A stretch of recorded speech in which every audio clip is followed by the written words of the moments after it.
Oh, my goodness. I live out in the middle of the cornfield, and I know now why I do. Again, we're grateful for everybody that's come, and it's a great honor to have Dr. Hovind with us. Dr. Hovind, I don't know if you know this or not. There's a group of Russians over here, Russian-American, American Russians. Stand up of you all. So internationally, you're touching them today. In fact, our buddy Peter came down to Pensacola for the second trial. So he's been actively involved with it as well. What's that name? Sisters went too. So the Russians showed up on maybe the Russians aren't our enemies after all, huh? I figure out how that one goes. So we're going to go for a couple hours here, then we'll take another hour break. And I should have said this sooner. Dr. Hovind will be speaking here tomorrow morning. At 10 o'clock, they will do like a combined adult Bible study. That might be an interesting thing to come to. And then at 11 o'clock, they'll have their service, and he'll be speaking in the service at 11 o'clock as well. And then 6 o'clock tomorrow night, he's going to be over in the Coshocton area of Warsaw, Ohio, if you know anybody over that way. He's going to speak over there tomorrow night. We're excited about this. On Tuesday morning, we were lucky enough to sneak him into Thomas Worthington High School, where he's going to speak to about 150 seniors at Thomas Worthington High School, and I imagine he's going to turn that place upside down. So, I just from a guy who does a lot of traveling, it probably seems to everybody to be glamorous, but for he and Theodore to be on the road the way they are, let me tell you, it really wears you out. And he's going to be here for a few days, and he's going to go to Scranton, Pennsylvania next weekend. When I first spoke to him about 5 or 6 weeks ago, he said, I'm going to try to keep the traveling down a little bit, and now all you have to do is go to his website, and you can see that people all across America, again, would love to have him come. In fact, we're going to go together to the museum down in the Creation Museum in Kentucky. We're going to go there Monday morning. He's never been there, so give him some ideas of what he's going to do with his own museum when he gets it set back up. So, without any further ado, come up and entertain us and inform us here. I don't know, have you guys noticed this? This has been so fascinating to me. He has a heart to go after those young kids, right? We get the truth into those young kids. They'll never lose it.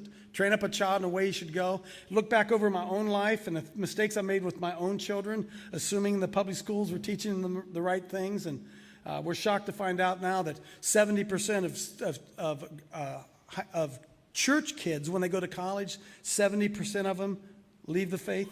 70% are leaving. And because they've left the faith, because we're not able to defend the very stuff he's trying to teach us how to defend. So, again, Dr. Hovind, God bless you, and thanks for being here.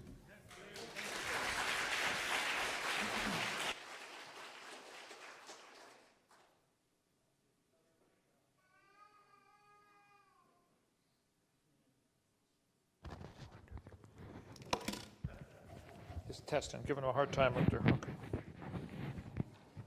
Okay, all right. Praise God. How many were here for this morning's session? How many were not here this morning?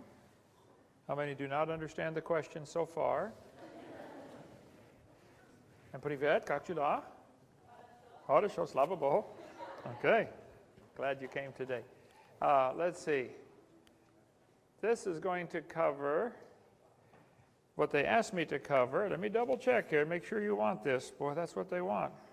Yep. The dangers of this evolution theory.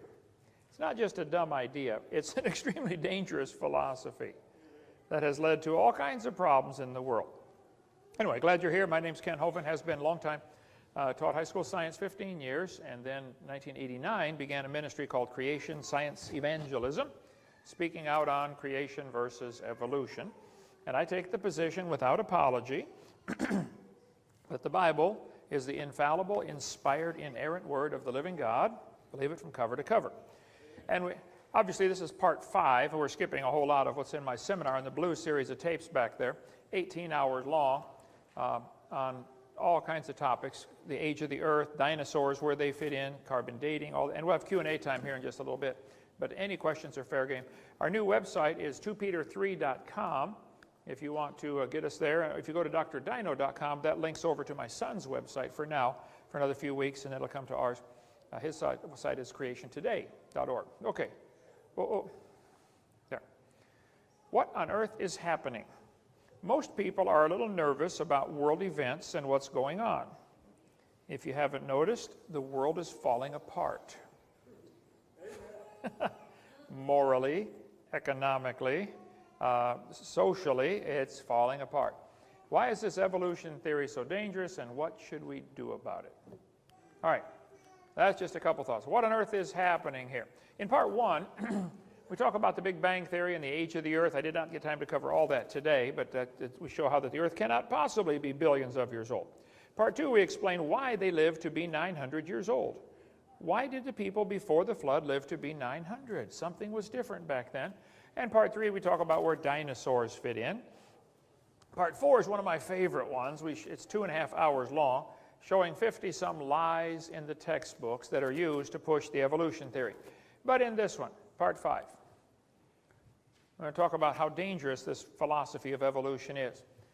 And the last 150 years, we show some of the deadly effects of the evolution teaching. So here's some of the things we covered back in part four, which we did not get to cover today, but you can get on videotape out there. Okay, James Hutton, back in 1795, wrote a book called Theory of the Earth. In that book, he said the Earth is much older than people think. Now, at that time, most people thought, hey, you add up the dates in the Bible, and it comes to 6,000 years old, which is what it comes to. So most people, even though they weren't all Christians back in the late 1700s, they were strongly influenced by Christianity and the Bible, and they thought, hey, the Earth is about 6,000 years old. James Hutton said, the Earth is much older than that. And people began to doubt the first couple verses of Genesis. His book had a profound influence on many, oh, wrong button, there we go. In 1776, we had the American Revolution going on, you know, freedom from dictatorship. We had the Spanish Revolution, the French Revolution, the Polish Revolution, the Italian, the German. This was a time of many revolutions around the world. Get rid of monarchy and establish democracy or some other form of government, okay? So many people were very concerned that the Bible supported monarchy, which it does not. But they thought the Bible was an obstacle to their political objectives. And so the Bible became kind of fair game in the early 1800s. It's not working there, brother. There we go, okay. Yeah. Does it have to be line of sight? Oh, that's where it's going to. Okay, well, I'm trying. All right. So James Hutton developed an idea called uniformitarianism. Big word. What it means is the way things are happening today is the way they've always been happening. Long, slow, gradual processes. Not true, by the way. It doesn't take into consideration a flood, what that would do to the world. But James Hutton had a strong influence on a guy named Charles Lyell. Charles Lyell was a lawyer from Scotland. Now, somebody figured out the other day that if all the lawyers in the world were laid end to end around the equator, it would be a very good thing.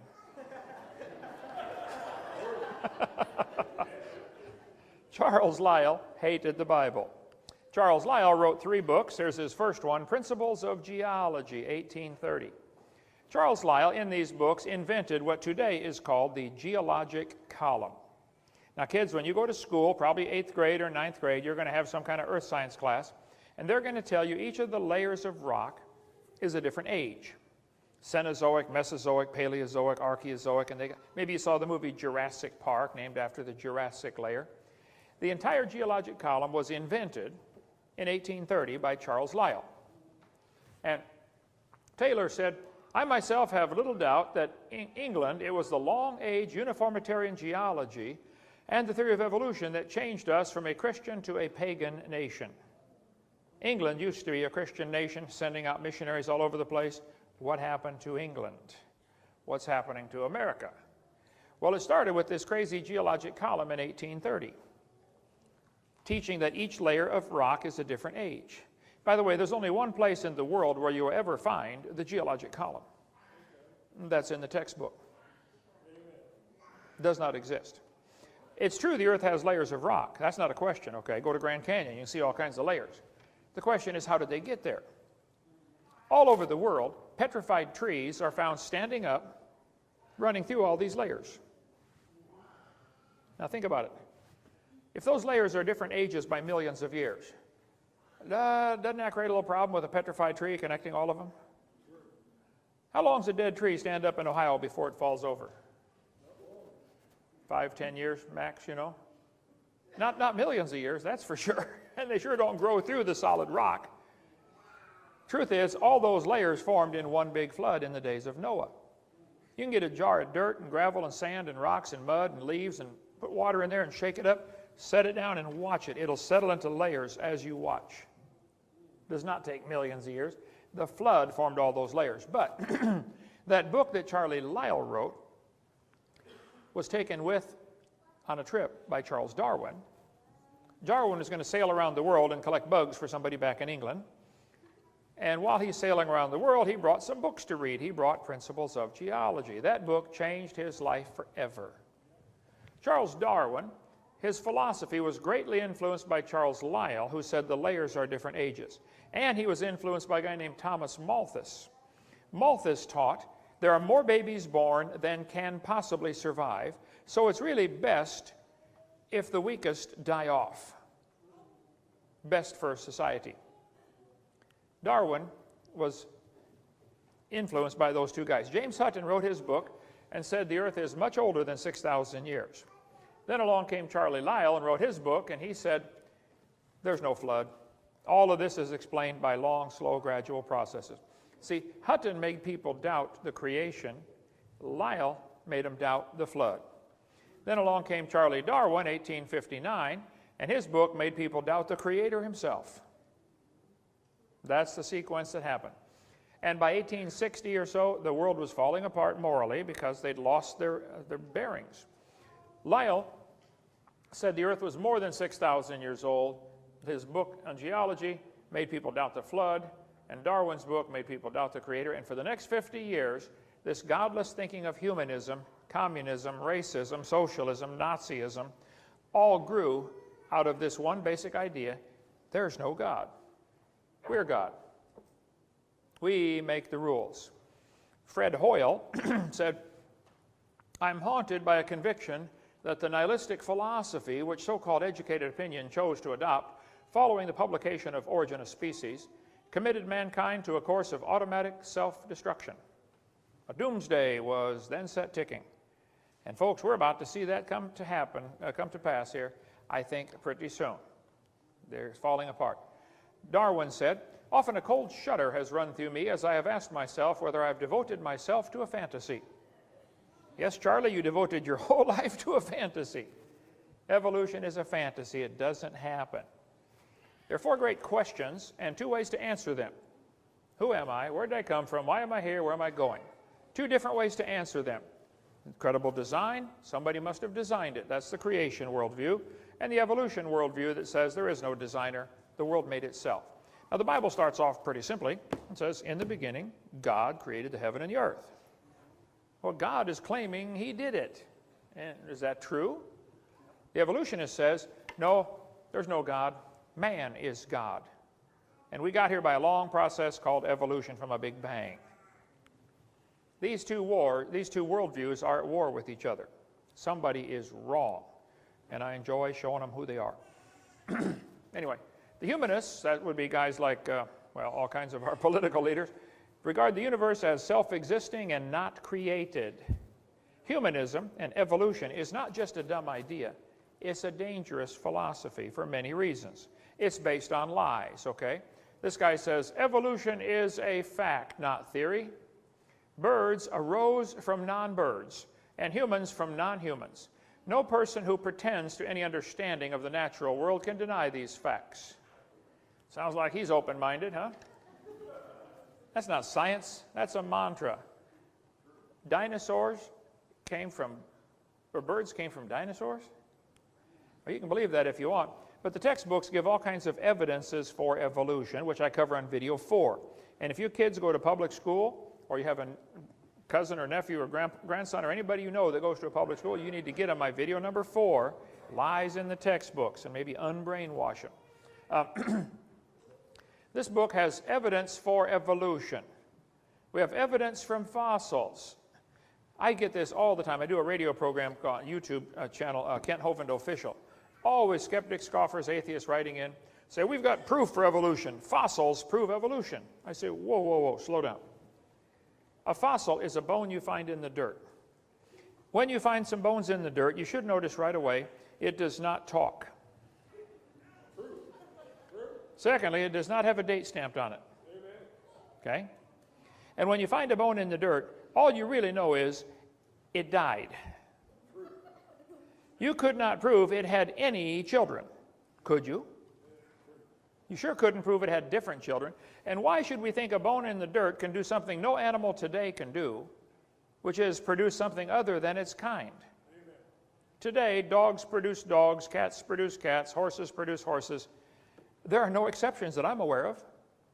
Anybody ever seen one? Now, they can imagine it if they want, and they do. They have a vivid imagination. But it's not science. Science is things we observe, study, test, demonstrate. So no fossil is evidence for evolution. Quit lying to the kids and say you have evidence of evolution from fossils. No, you don't. There are a bunch of bones in the dirt. Now, we put our interpretation on them, but they're not talking and telling us what happened.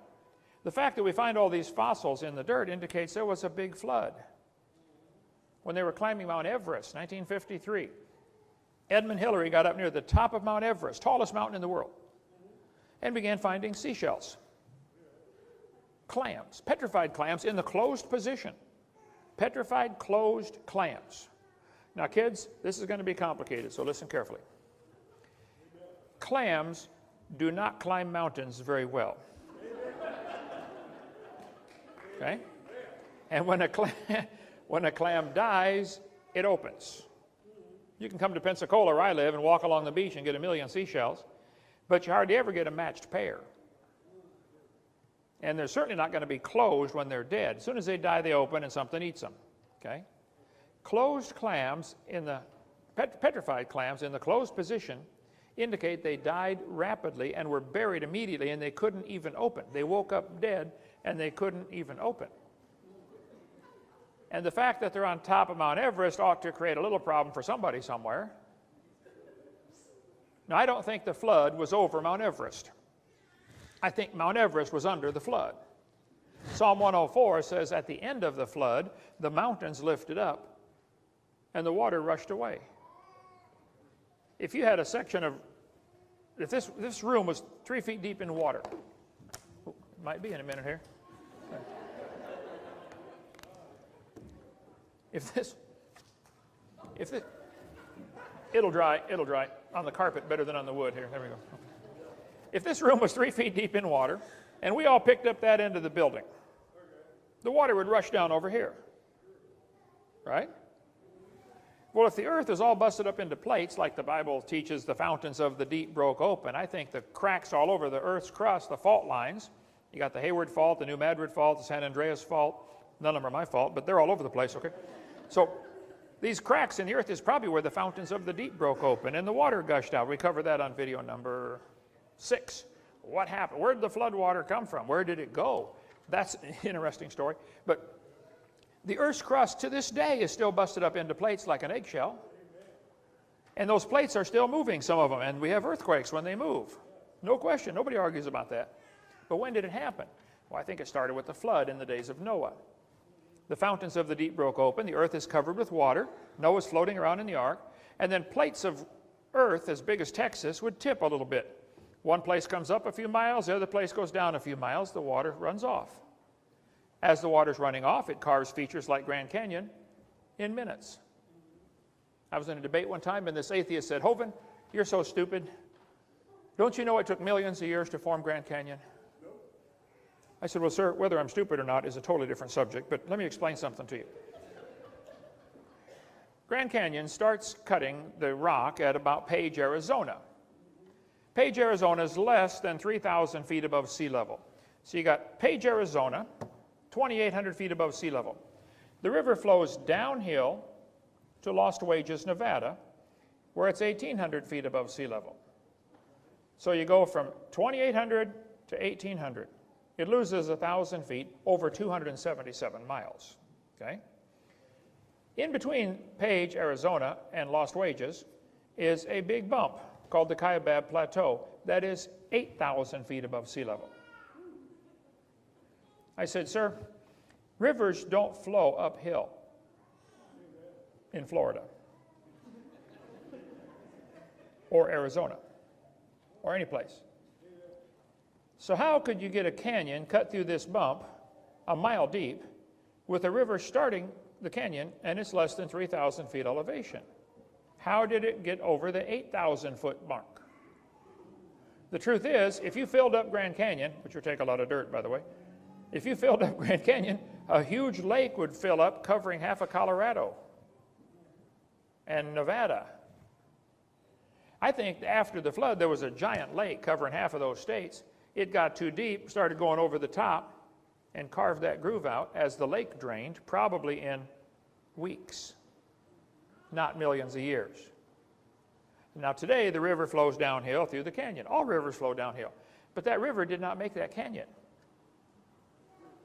That was the dam for a post-flood lake, and the dam got breached, and it washed out the spillway in days or weeks, not millions of years. So they do not have evidence for evolution from fossils. They don't have evidence for evolution from structure.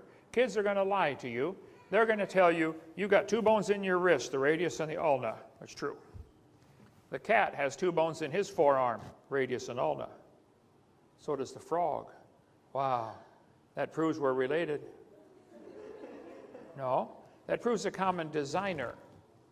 Maybe the same guy designed them all. Doesn't prove a common ancestor. Did you know Fords have 4 wheels? Chevys have 4 wheels. And Hondas have 4 wheels. That proves they all evolved from a skateboard. Duh. You know, it's a good design that works, okay? And having 2 bones in the wrist is an amazing design. You can turn it all sorts of ways. If you could make a machine that would do what your arm does, you'd be a multi-zillionaire. It's amazing design. Evidence from structure is not true. They say we have evidence from development. Now this one bothers me because this has been proven wrong since 1874. They say the baby growing inside the mother has gill slits. Those are not gill slits. They're little folds of skin that later develop into glands in the throat and bones in the ear. They have nothing to do with breathing. I've seen fat folks got 5 or 6 chins. They can't breathe through any of them, okay? It's just nothing to do with it. But that's how they justify abortion. They say it's not a human yet. It's just a fish. Watch my video 4. Very politically incorrect on that one. Anyway, they'll say we've got evidence for evolution, and they have 0 evidence for anything above variation within the kind. So we covered all kinds of things in my 18-hour seminar. I won't take time to cover all that again, but there's lots of topics we covered in there. Probably too many. So all those 54 things we covered. Anyway, in the 1800s up through 1925, creation was taught right from the Bible in the public schools. No problem at all. Some evolution was taught if the teacher wanted, but they weren't required to teach it. 1925, they had the Scopes monkey trial in Dayton, Tennessee. And in that trial, some states had passed laws banning evolution. That trial was to lift the ban, to say we don't think you should be allowed to ban evolution teaching. Okay? The Scopes trial was not about teaching creation. They were already teaching creation. It was to lift the ban on teaching evolution. They lost the trial. ACLU, American Communist Lawyers Union, lost. And the ban on teaching evolution remained until 1968. But they did the media blitz on that and said, we got to turn this around and get the victory in the media. So they made it look like the Christians were the stupid ones and the evolutionists were the smart ones with that movie, Inherit the Wind, which is nothing like the truth. There's a good book on Inherit the Wind if you want to see the truth about that. So in 1968, the last law banning evolution was overturned here in America. There has never been a law against teaching creation in public schools, never. Still is not today. There have been several states that have tried to require creation to be taught. The courts have always struck those down. They didn't say you couldn't teach it. They said it can't be mandatory. If you passed a law that said teachers are required to breathe, they would strike it down. You're not required to breathe. You probably ought to, you know, but you don't have to if you don't want to, okay? So there's no law banning creation. Louisiana passed a law requiring teachers to teach creation if they taught evolution, you know, balanced treatment. Court struck that down.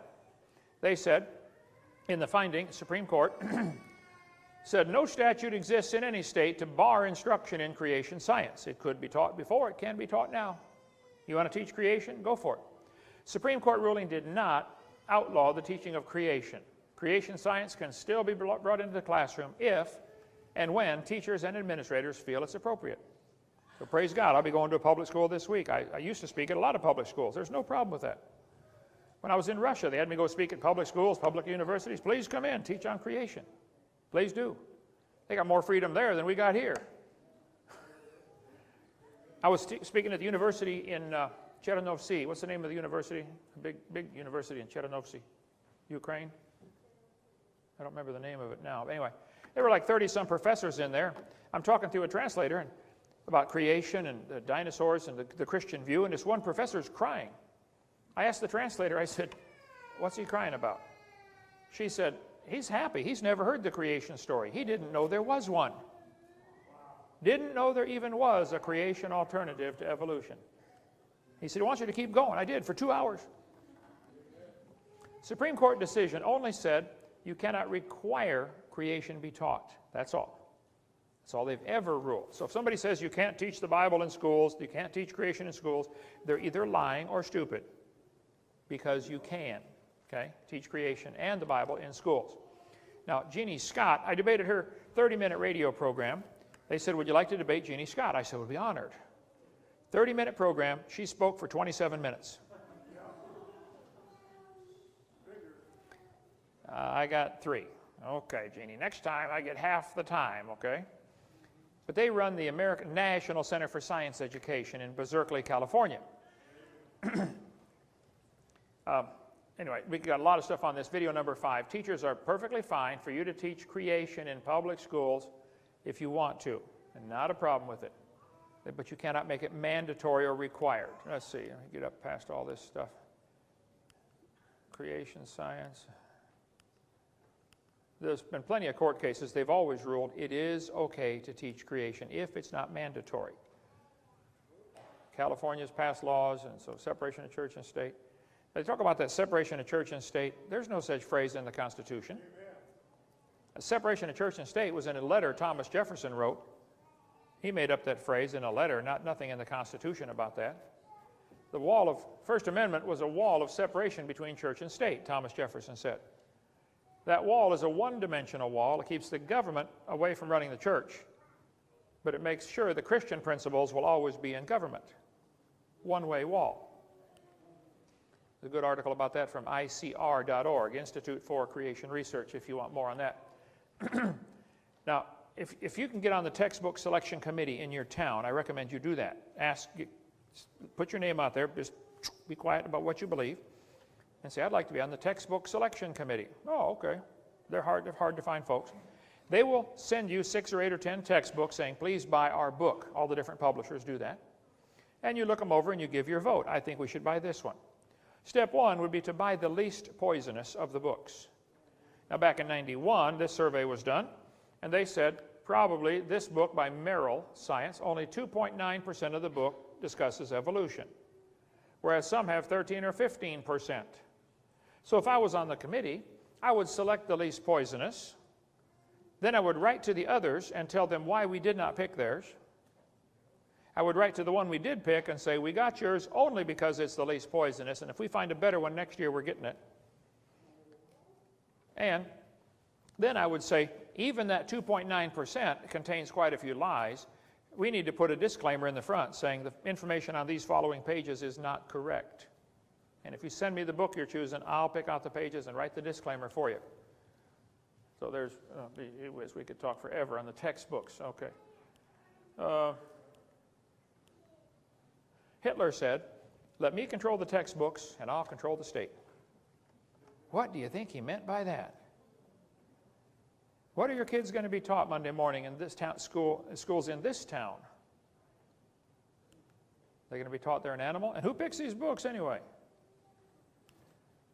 The textbook selection committee, state legislature adopts standards typically. Then publishers create books to try to sell it. All they want to do is sell the book, okay? They're in the business to make money. Now, 22 states have a state textbook selection committee. This may have changed since I went to prison for the dumbest law in the world, so you can do some research on that. But there are some things you can do to help fix it. These are states that at the time of this survey back in 2002, these are states that the atheists thought in green. They said the green states are doing a good job of teaching evolution. The red states are doing a lousy job of teaching evolution. Ohio, you got a lousy rating for teaching evolution. Go Ohio. Yay, yay, yay. Okay. Keep it up. Okay. And there is lots of stuff. This Ben Wagner, I haven't talked to Ben in 10 years, but I think he can still get public school textbooks to get creation into public schools. Anyway, we got a mountain of stuff on that. Steps to fix the problem. Let me get up to some of the dangers of evolution. How to fix the problem. Different statutes. Let's see.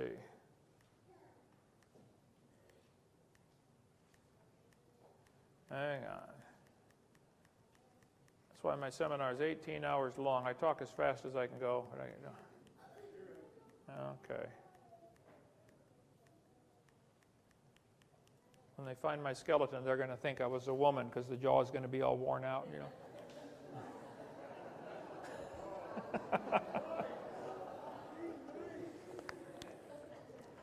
The preacher went to visit this little boy. His dad died. He said, well, son, did your dad have any final words? He said, no, Mom was with him right up to the end.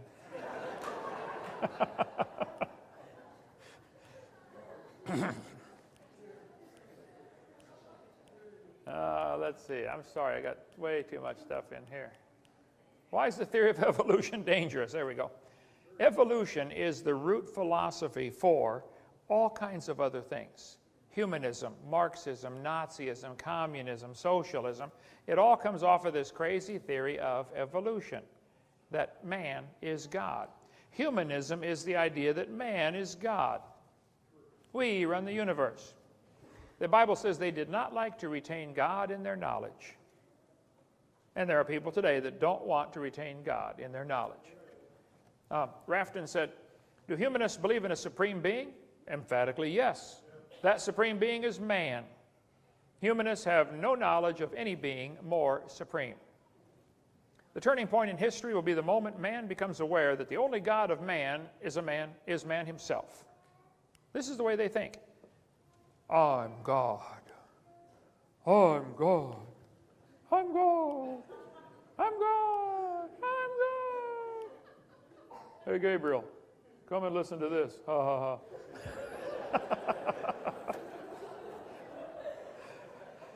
I'm sure God thinks it's hilarious that there are people down here that think they're God. You're God, huh? Okay, let's see. Walk on water. All right. I will not accept the creation philosophy because I do not want to believe in God. Therefore, I choose to believe in that which I know is scientifically impossible. They would rather believe the impossible, that we came from a rock. We no longer feel ourselves to be guests in someone else's home, i.e. God's world, and therefore are obligated to make our behavior conform to a set of pre-existing cosmic rules, like, 10 Commandments. It is our creation now. We make the rules. We establish parameters of reality. We create the world. And because we do, we no longer feel beholden to outside forces. We no longer have to justify our behavior. This is why they like humanism. Get rid of God's rules. We are responsible to nothing outside ourselves, and so we are the kingdom, the power, and the glory forever and ever. Amen. That's humanism. And we cover a lot on that on video number 5, okay? If evolution is true, the questions are simple. Who owns the rule? Who owns the world? Who makes the rules? How do we decide right and wrong? If man is God, and that's what evolution means, then there's no standard. There's no way to tell right from wrong. Whatever you feel like doing, just do it. There are no standards, no rules. During the Civil War, one man decided he did not want to get involved. So he put on a Yankee coat and rebel pants. He said, I'm staying out of this. After the war, he was found dead. His Yankee coat full of rebel bullet holes and his rebel pants full of Yankee bullet holes. So, folks, there's a war going on. You might as well get on one side or the other, okay? Just get on one side. We are in the middle of the greatest battle ever. This is Satan versus God. Henry Morris had a great book, The Long War Against God. I think it's still in print. So, Christians already have an incredible advantage in this war. We have a book that tells us how it's going to turn out. Now, I already read the last chapter. We win. So, it's going to be fine. On my college classes I taught, where I go through my seminar, go down deep, stay down long, class 103 has a lot more on that. Let's see. The earth is the Lord's. Let's see. Let's get up here now. Come on. In Ezekiel 28, it tells us Lucifer was perfect in his ways from the day that thou wast created till iniquity was found in thee. Thy heart was lifted up because of thy beauty. Thou hast corrupted thy wisdom by reason of thy brightness. I will cast thee to the ground. I will lay thee before kings. How art thou fallen from heaven, O Lucifer, son of the morning, which didst weaken the nations? Lucifer is causing this problem. 5 times in the book of Isaiah, he said, I will ascend into heaven. I will exalt my throne. I will. He wants to be God. I will be like the Most High. And the job's not available, so he's kind of upset about that. And God said, you're going to be God? No, Lucifer, you're going to be cast down to the hell, to the sides of the pit. And they that see thee shall look narrowly on thee and consider thee, saying, is this the man that made the earth to tremble and did shake kingdoms? This is the man that did that? That made the world a wilderness? I think Judgment Day, when we see Lucifer bound and cast into the pit, we're all going to say, this is it? That's the guy that did all this trouble? It's kind of like Wizard of Oz. You know, you got the big smoke cloud and the big face, and I'm the great and powerful Wizard of Oz. You pull back the curtain, little man back there pulling levers. You know? That's it. You are what? What is this? You know, the Wizard of Oz. Love that story. The great and powerful Wizard of Oz. While Satan and his followers are making their plans to rule the world like Pinky and the Brain, God is laughing at them. Psalm chapter 2 is a great tranquilizer if you get nervous. Why do the heathen rage? The people imagine a vain thing. The kings of the earth set themselves. The rulers take counsel together against the Lord and against his anointed, saying, let us break their bands asunder and cast away their cords from us. He that sitteth in the heavens shall laugh. God's laughing at their New World Order plans. But it started in the Garden of Eden when Satan tried to trick Eve. He lied to Eve and told her she could be like God, and you can read that in Genesis chapter 3. His plans have always been the same. He wants you to doubt God's word. He wants to deny God's word, and then he wants to deify mankind. You get to be God. Oh, okay. Ye shall be as gods. And Satan is using this evolution lie to lead millions to hell, in my humble, totally unbiased opinion. Okay? Satan said, the devil even tried it with Jesus in Matthew 4. He took him up on the mountain and said, all these kingdoms of the world and the glory of them will I give thee if you fall down and worship me. Same lie. He's done it for years and years. Aleister Crowley said, the year 2000 would mark the end of the superstition of Christianity and the beginning of the golden age when those possessing the will to dominate and conquer would ascend to godhood. Well, Aleister, I think, is dead now. Amen. And knows better. I think God explained it to him. Amen. Satan wants you to believe you can evolve into a God. And this philosophy is a dangerous one, which I was supposed to be talking about here. I'll get up there in a minute. There are all kinds of evil philosophies that come from this teaching of evolution. Besides humanism, we also have racism. Why would anybody think one species is superior to another, or one color is superior to another? Why would they think that? Some reason, if there is no God, and if man evolved from dark-skinned apes, then the colored man must be less evolved than others. Evolution is the foundation for racism. Now, racism has always existed. And I don't understand where they get that word. As far as I can figure out, there's only one race called the human race. Amen. Now, there are different skin colors, okay, but I've never met a black man. I've met all shades of brown, never met a black man. That's black. I've never met a white man.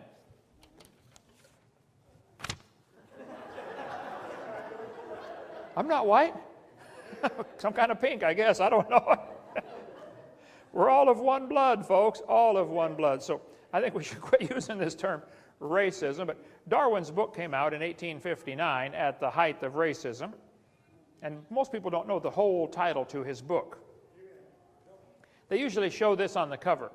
Charles Darwin, The Origin of Species. Whoa, whoa, whoa. That's not the whole title. Come on now, let's be honest. During Darwin's day, there were people who thought there were superior races. There are still people today who think that, okay? These are not different races. These are all monkeys, okay? They're different species, but it's the same kind of animal. It's a monkey. Here's the whole title to Darwin's book. The evolution, Darwin published his finding in a book called On the Origin of Species by Means of Natural Selection. Well, they're getting closer, but they still didn't give the whole title. Here's the whole title to the book. The Origin of Species by Means of Natural Selection, or the Preservation of Favored Races in the Struggle for Life. Whoa, whoa, whoa, favored races? Charlie, what are you talking about here? You think one skin color is superior to another? He sure did think that. Charlie thought natives, dark-skinned natives, were just advanced animals.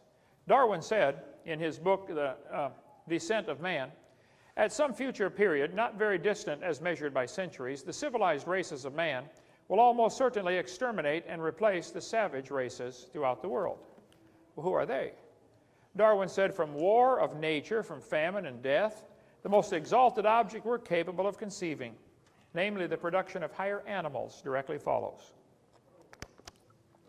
Who are these higher animals? Well, in 1859 in America, black people were bought and sold like cows. That's just the way it was. It's wrong, it's evil, it's wicked, but it happened.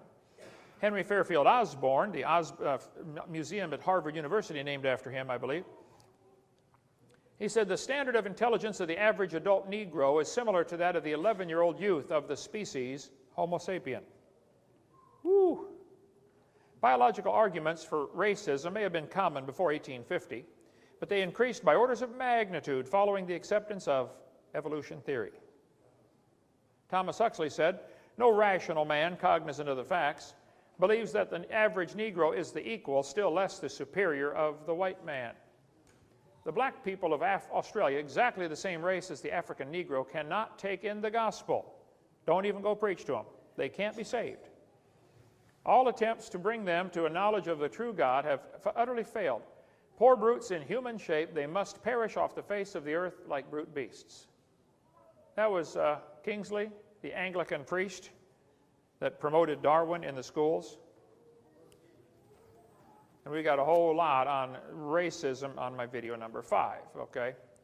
The Mormon apostle said, if there's one drop of Negro blood in my children, as I've told you, as I've read to you, they receive the curse.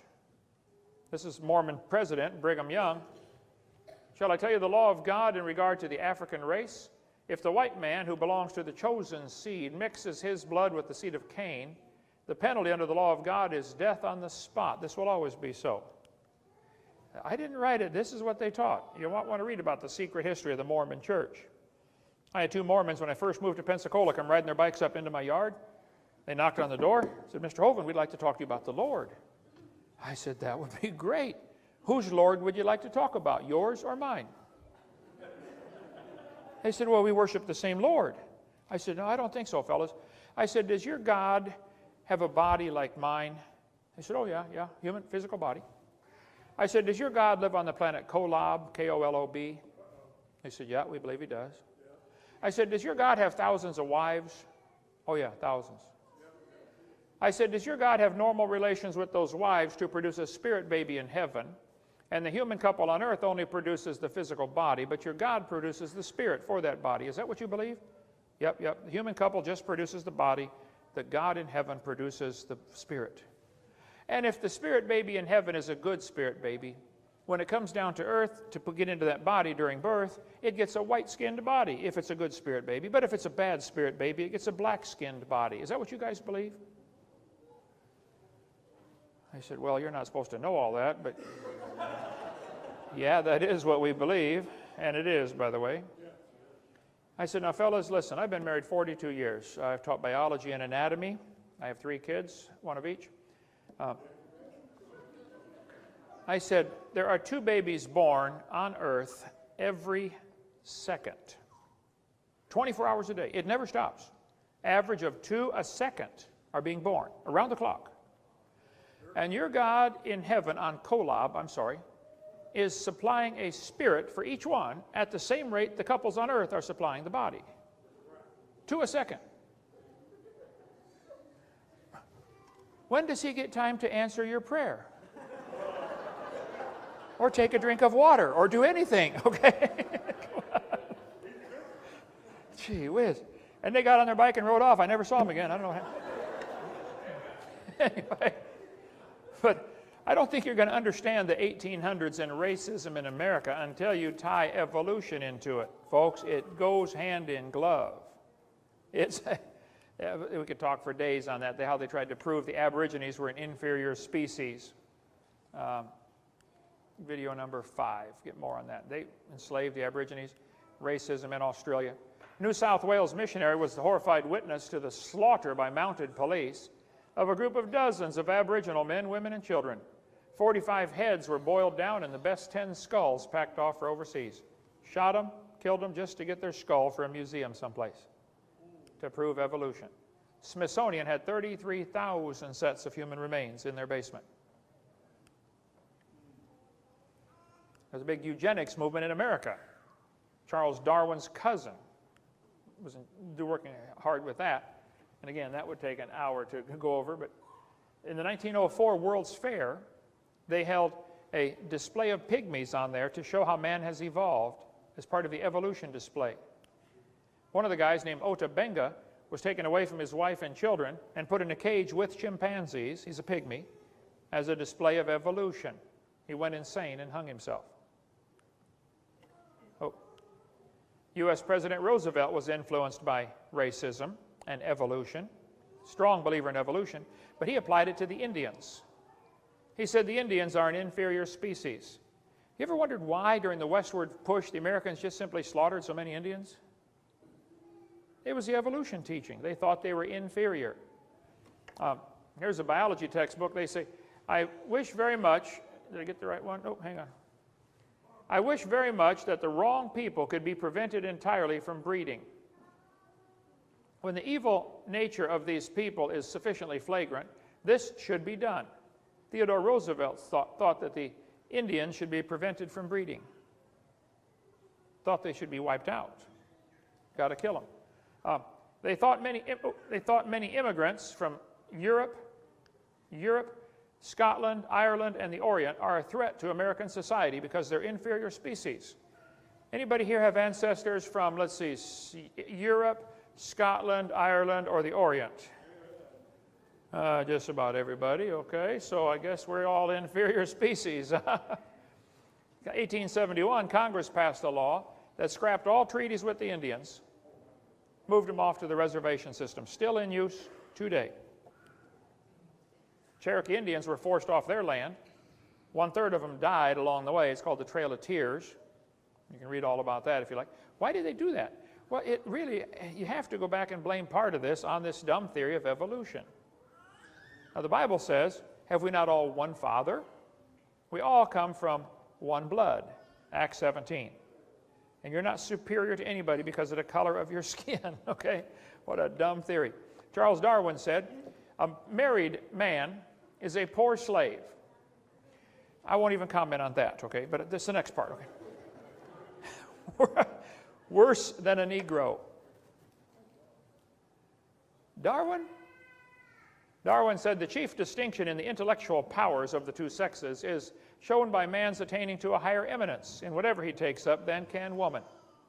Whether reasoning, requiring deep reason, deep thought, reason, or imagination, or or merely the use of the senses and hands, the average mental power of man must be above that of woman. Charlie never heard of the ERA movement, okay? Charlie said, man has superiority, ultimately becomes superior to woman, poetry, strength, voice, etc. That's the guy we promote in our schools. Darwin believed in inbreeding. He married his first cousin, Emma Wedgwood. They had 10 children. Mary died shortly after birth. Anne died at age 10. Robert was born retarded and died at 19. Henrietta had a serious breakdown at age 15. 3 of his other 6 sons were so ill, Charles thought them as semi-invalids. Married his first cousin. Evolution is the foundation philosophy for all sorts of things, for communism. Where did we get this crazy idea of communism? Let's all live in a commune and everybody contribute. Everybody get everything you make to one pot and we'll divide it back out. Yeah, right. Has that ever worked? Never. The ACLU founder said communism is the goal. That's the purpose of the ACLU, to advance communism. Moses Mordecai Marx Levy, alias Karl Marx, at age 17 wrote a paper saying how much he loved the Lord. Then he went off to college, studied philosophy, and turned his back on God. 75% of kids that go from Christian homes to public schools lose their faith. Karl Marx said, my objective in life is to dethrone God and destroy capitalism. He's the founder of this philosophy called communism, which has got, what, about a third of the world now? Karl Marx tried to dedicate his book to Charles Darwin. Das Kapital, dedicated to Charles Darwin from a sincere admirer, Karl Marx. There's a good book on that called Fourth Reich of the Rich, if you want to read a whole lot more on the foundation of communism. Communist rules of revolution in the Communist Manifesto are listed right here. One of them, number 10, is a free education system for all children, because they knew they could teach the kids anti-God stuff, teach them evolution. On abolish private property. The Bible's exactly the opposite on that. He said, we reject the idea of private property, the Audubon Society. And we could, again, you'll have to get my video 5 for more on that. There are 2 basic philosophies of government. Under evolution, laws come from man's opinion, and rights are granted by the government, and the government should be all-powerful provider. Oh, that's called a democracy. Always becomes totalitarian.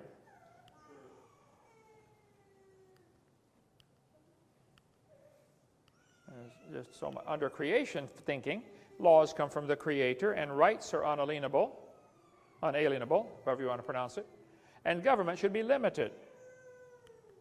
That's a constitutional republic, which is what our founding fathers gave us, okay?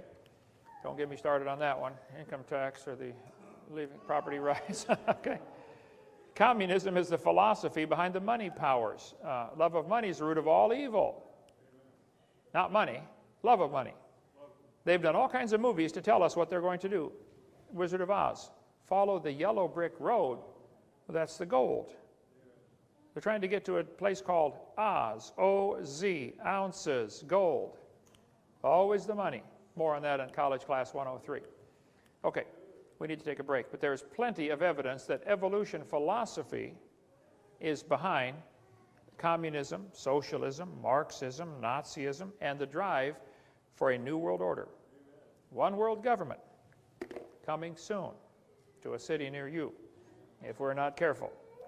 So what do we do about it? Well, we'll take questions and answers after the break, and I'll give you some of Hovinds ideas, what we can do to prepare. Let's see, right? Boy, there's so much stuff. Video number 5 is 2.5 hours long. I just can't get all that in here. Don't get me started on that either. I have not done this presentation number 5 in 10 years, and I see now why they locked me up.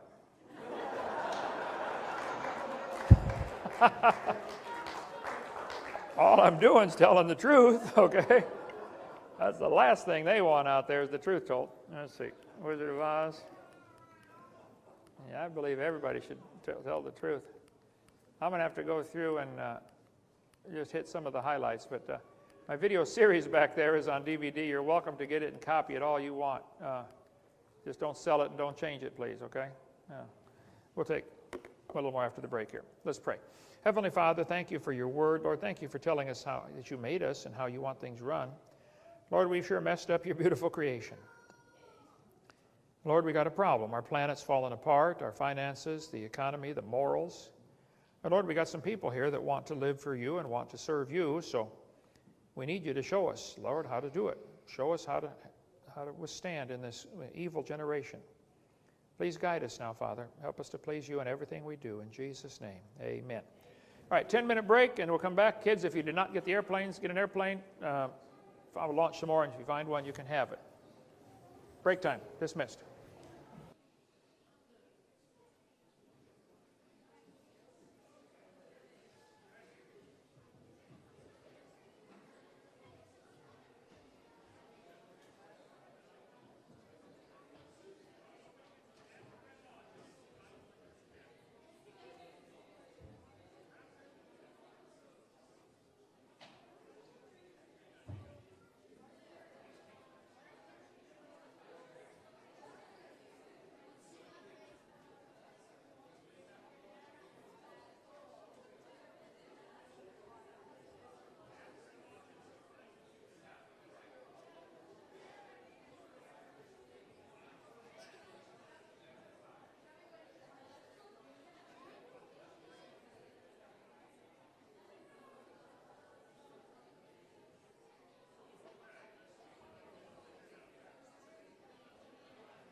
Okay, folks, if we could regather, please. Somebody rescue him from these children.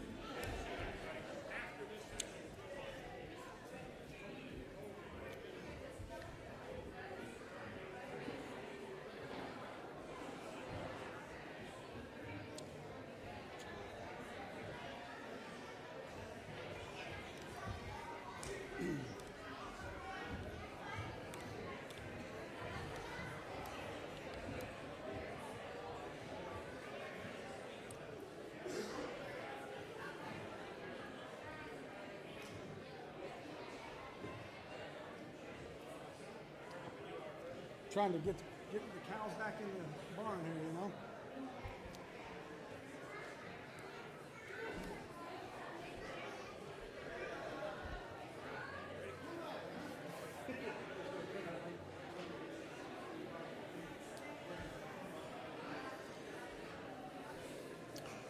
Trying to get the cows back in the barn here if we can.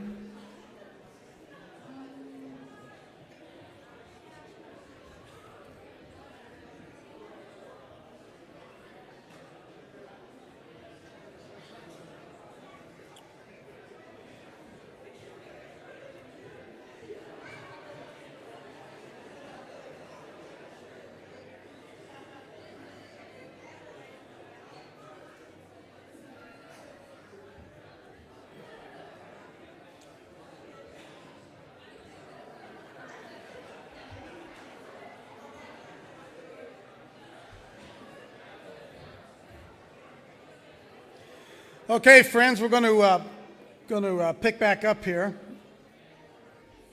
Again, for those of you who don't know, my name's Coach Dave Dobbin. I'm with Pass the Salt Ministries, and we're the ones with Minutemen United who've put this event together. We went down and tried to free Kent from jail down in Pensacola, Florida, back in February. And first time we found that he was able to be out and about and be free, we tried to get him here in Columbus. So we're honored to have him. We are going to pass around a basket. Most of you have already had the opportunity to make an offering for Kent, but if anybody didn't get the chance, we are going to pass around the basket. All the finances will go to the ministry, and just give you an opportunity to be able to give towards that. The plan is to go for about another 45 minutes here, take an hour break or so, and then finish up with a session after that. Have you all home in time for the Buckeyes, the real religion here in Columbus, Ohio, right? Oh, come, let's sing Ohio's praise and genuflect to Woody Hayes. Amen. Dr. Hovind doesn't get it. He doesn't understand what I was going to take him down to Ohio Stadium to show him the largest church in all of America, right down there. But you got to be a Buckeye to appreciate that, right, folks? So we're going to go into hopefully a question and answer session here, and let's have at it. Brother Hovind, you the man. You're back up.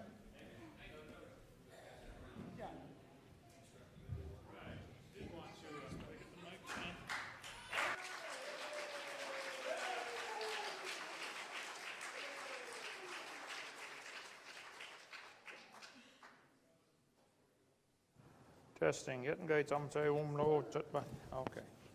Good. All right. I want to have question answer time here.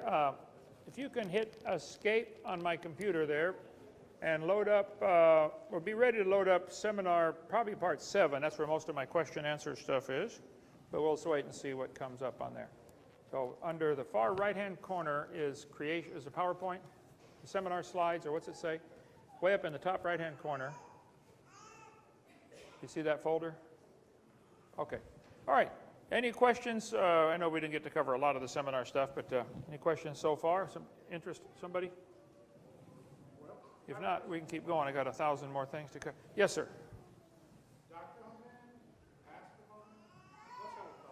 You should see the stuff they call me on the internet. It'll blow your mind. I do have 4 doctor's degrees. Yeah, question, what should you call me? Dr. Hovind, Ken Hovind. I do have 4 doctor's degrees, but I can't afford the malpractice insurance. So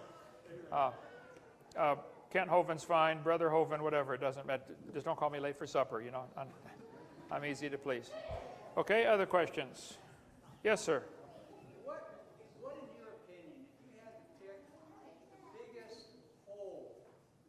hole in theistic biggest hole in theistic evolution. Theos means God.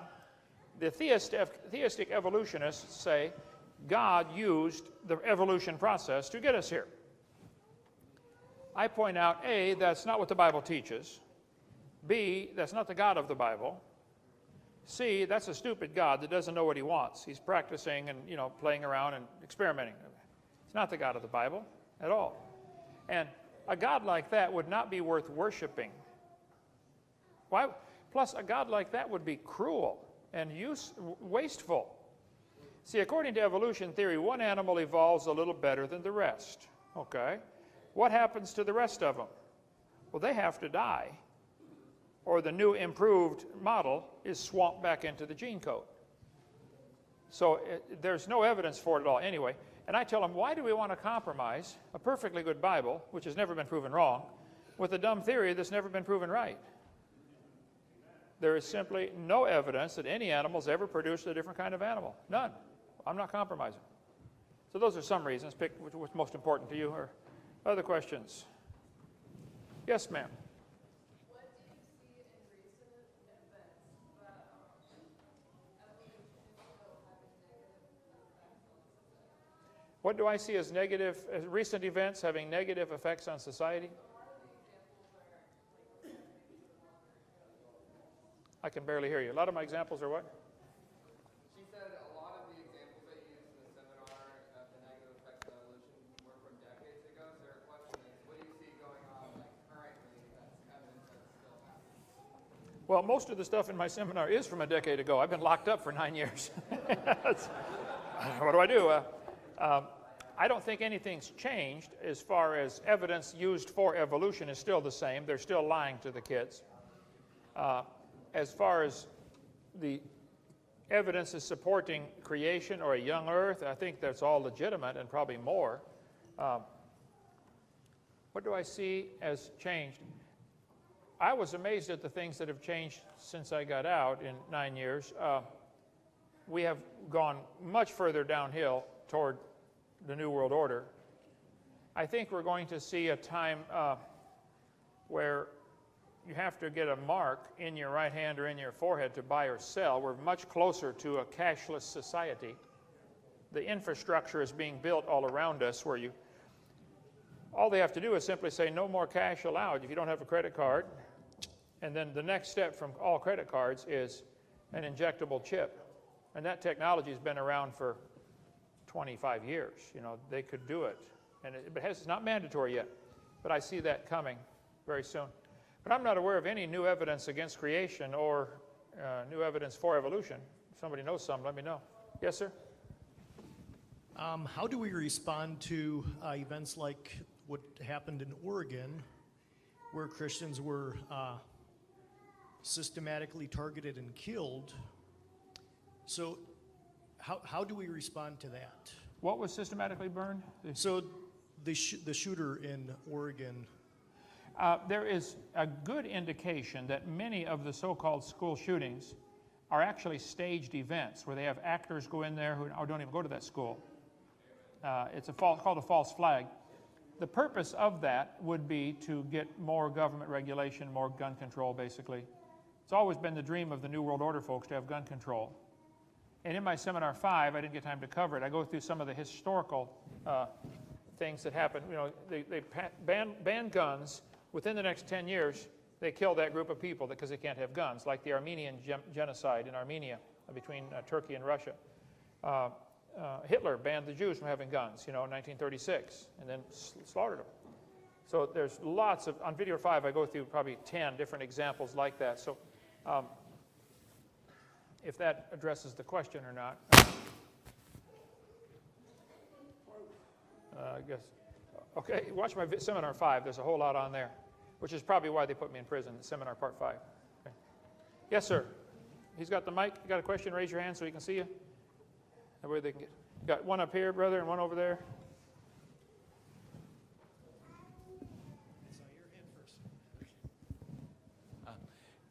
Yes. When you talk to some Christians and you tell them about the importance of Genesis, they and what it's causing youth, like 75% leave when they go to college.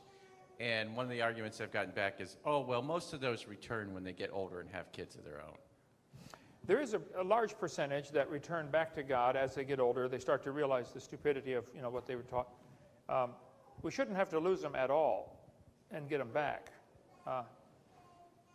It just, the peer pressure is pretty incredible. When kids go off to college, a lot of things change. They're away from their parents, often for the first time. They're with a group of other kids who oftentimes are heathen. And they're able to get by with stuff, and it's like, whoa, there's no offense, and many can't handle that.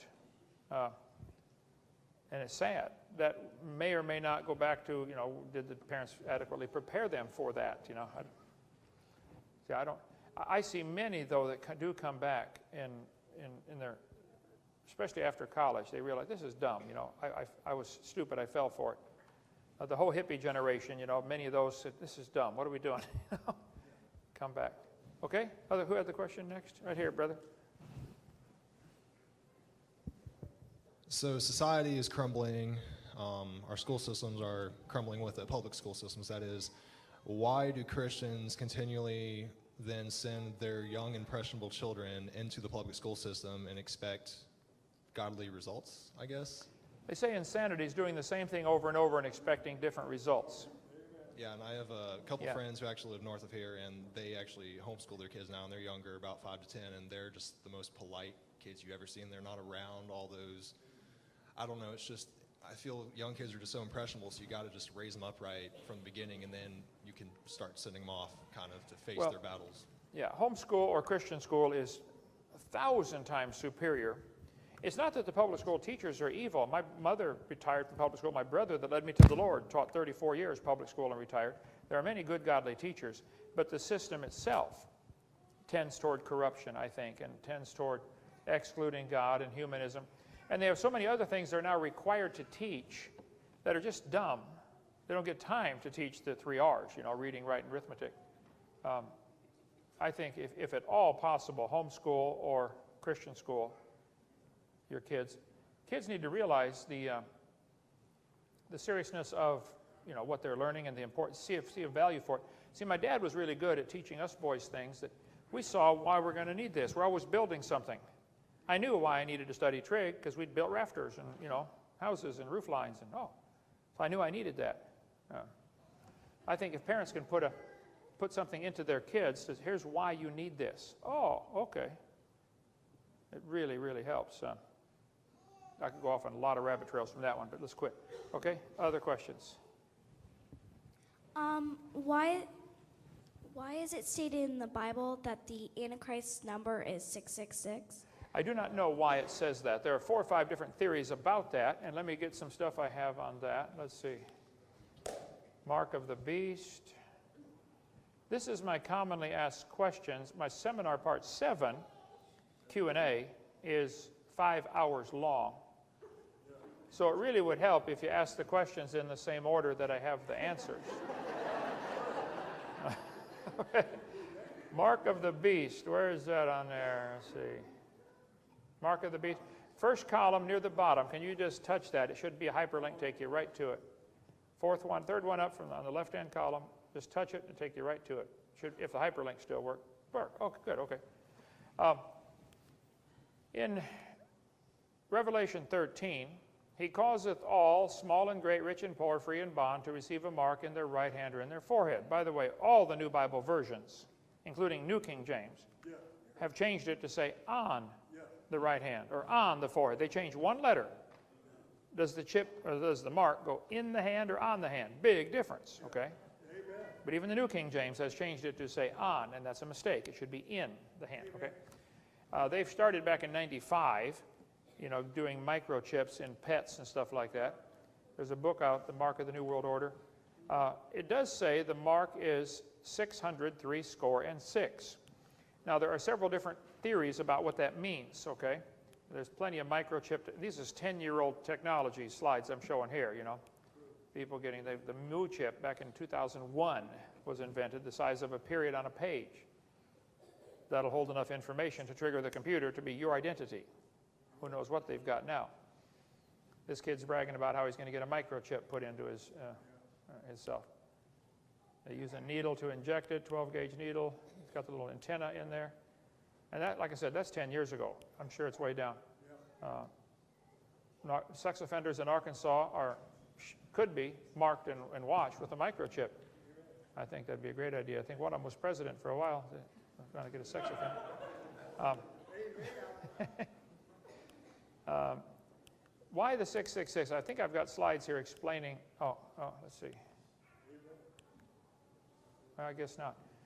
One theory is that it's going to be 3 6-digit numbers. Like if you take your Social Security number and your zip code plus 4, that's a total of 18 digits. 666. That's one theory. That's enough to identify every human being on the planet. Social Security number and zip code plus 4. So that's one option. Another option is that the 666 go together and make a pattern. Somehow the Mondex, I think, uses that, or there's several different companies that use that logo. I believe I've got stuff on that. HARP technology. I'm sure there's more research that I'm not aware of been done on that in the last 10 years. Short answer is I don't know what it's going to be. Something involving a number, and has to be put in the hand or in the forehead. And it says a mark, and I have heard that the Hebrew experts will say, oh, that means an etching. An etch, like you etch a name into a tombstone, or you engrave your name on a bracelet, etched in. And that's how they make these microchips. They're etched in with acid. They lay out the pattern, and it's an acid that etches it in. So the fact that it calls it a mark or an etching would fit perfectly. Good question. Don't have a complete answer. We'll see here soon. I've been curious about rock layers for a long time, and I'm not convinced on of understanding how all the rock layers are created, even from I think most geologists would say, secular geologists would say that. Brother, would you get out of that one and open up the rock layers. Part 6. Okay, most would say that I know I just got back from Mammoth Caves, and they would say that Kentucky was under an ocean, then it went down, and then it went under an ocean. That makes no sense to me. But then I go down there in Mammoth Caves, and there's 50 rock layers, some of them, and they're all the same limestone, I believe. One of them may be 4 foot thick, and then there's a layer above it that's still limestone that's 18 inches thick, and then there's another layer. So why all those different layers? And we've done that experiment where you took a bunch of particles and shook up the water at home, and it forms those layers, but isn't there also like limestone and then a different layer, and then on top of maybe 30 layers above that, there's limestone again? So how did that happen? There are, like in Yellowstone National Park, there are 27 consecutive layers of coal, separated by different types of rock in between. Well, during the flood in the days of Noah was in the ark for over a year, 13 months. That does not mean every square inch of the earth was underwater for those 13 months. How long would it take to drown everybody? A week. I doubt anybody can tread water for a week, okay? But I have, let's see if I can find it here. Oh, sorting. You see where it says sorting of animals on the right-hand side, 3, 4, 5? Just touch that. It should take you right to it. Why are most reptiles found in the same layer? This may or may not be. Seminar part 6 is where I cover this issue about the flood and what it would do. I think the animals are sorted into certain layers a little bit. And the evolutionists will argue, well, hey, reptiles are all in this layer. That proves the reptiles evolved first. I say, whoa, wait a minute. Maybe there's other ways to look at this. If there was a flood today, probably not many people would be buried with the buffalo, because people don't hang out with buffalo. They're not going to be found together because they don't hang out together, okay? So clams are usually found at the bottom of the so-called geologic column, which I have, right. Here we go. Sorting of fossils is best explained by a flood. There we go. Birds are usually found in the top layers. I agree. Clams are usually found in the bottom layers. I agree. What does that mean? Well, Maybe they're sorted based upon their habitat. Clams are already at the bottom when the flood starts. They're the first ones buried. Birds are the last ones buried in a flood. They fly around till they run out of gas. Maybe they're sorted based upon intelligence. As far as anybody's been able to figure out, clams are not too smart. Okay? Maybe they're sorted based upon mobility. Clams can't run very fast. So of course they'd be buried first, okay? Or maybe based on body density. Clam feathers are heavier than, clam shells are heavier than bird feather. So there may be other reasons. There are many phenomena that take place during floods, okay? There are phenomena called hydrologic sorting, cavitation, hydraulic plucking. So I think if you really get into the study of what the flood could do, it would deposit a layer, and then you have, at the same time Noah's in this ark for a year, you got the earth turning under the moon, which is causing the tides.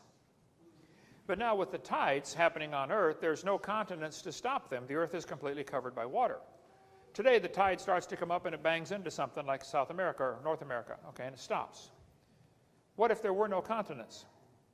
There have been studies done on this, and they say if the earth was a solid ball with a liquid surface, the water, 1.5 miles deep around it, the tides would become harmonic very quickly in a flood with no continents to interrupt. And instead of a 6 or 8 foot tidal change, you'd have a 200-foot tidal change.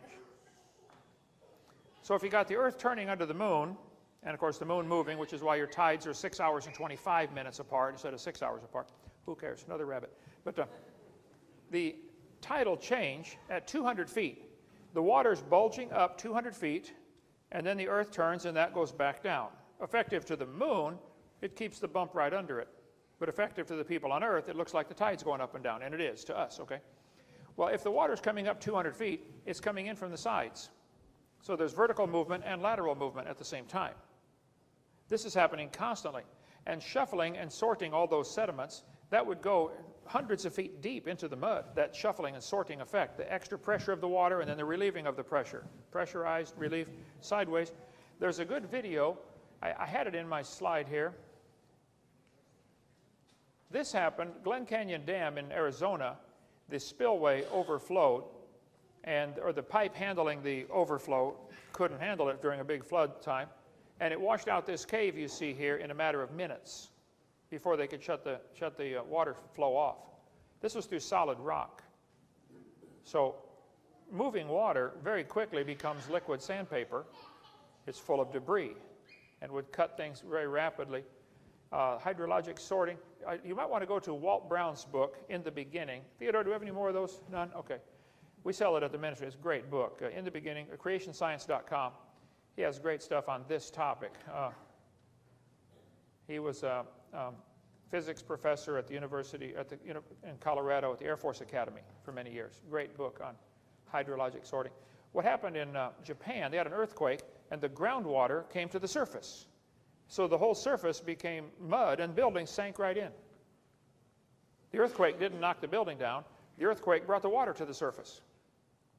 It's called liquefaction. All of a sudden, what was solid rock becomes soup from the earthquake shaking it, bringing the water up. This is all from Walt Brown's book, In the Beginning.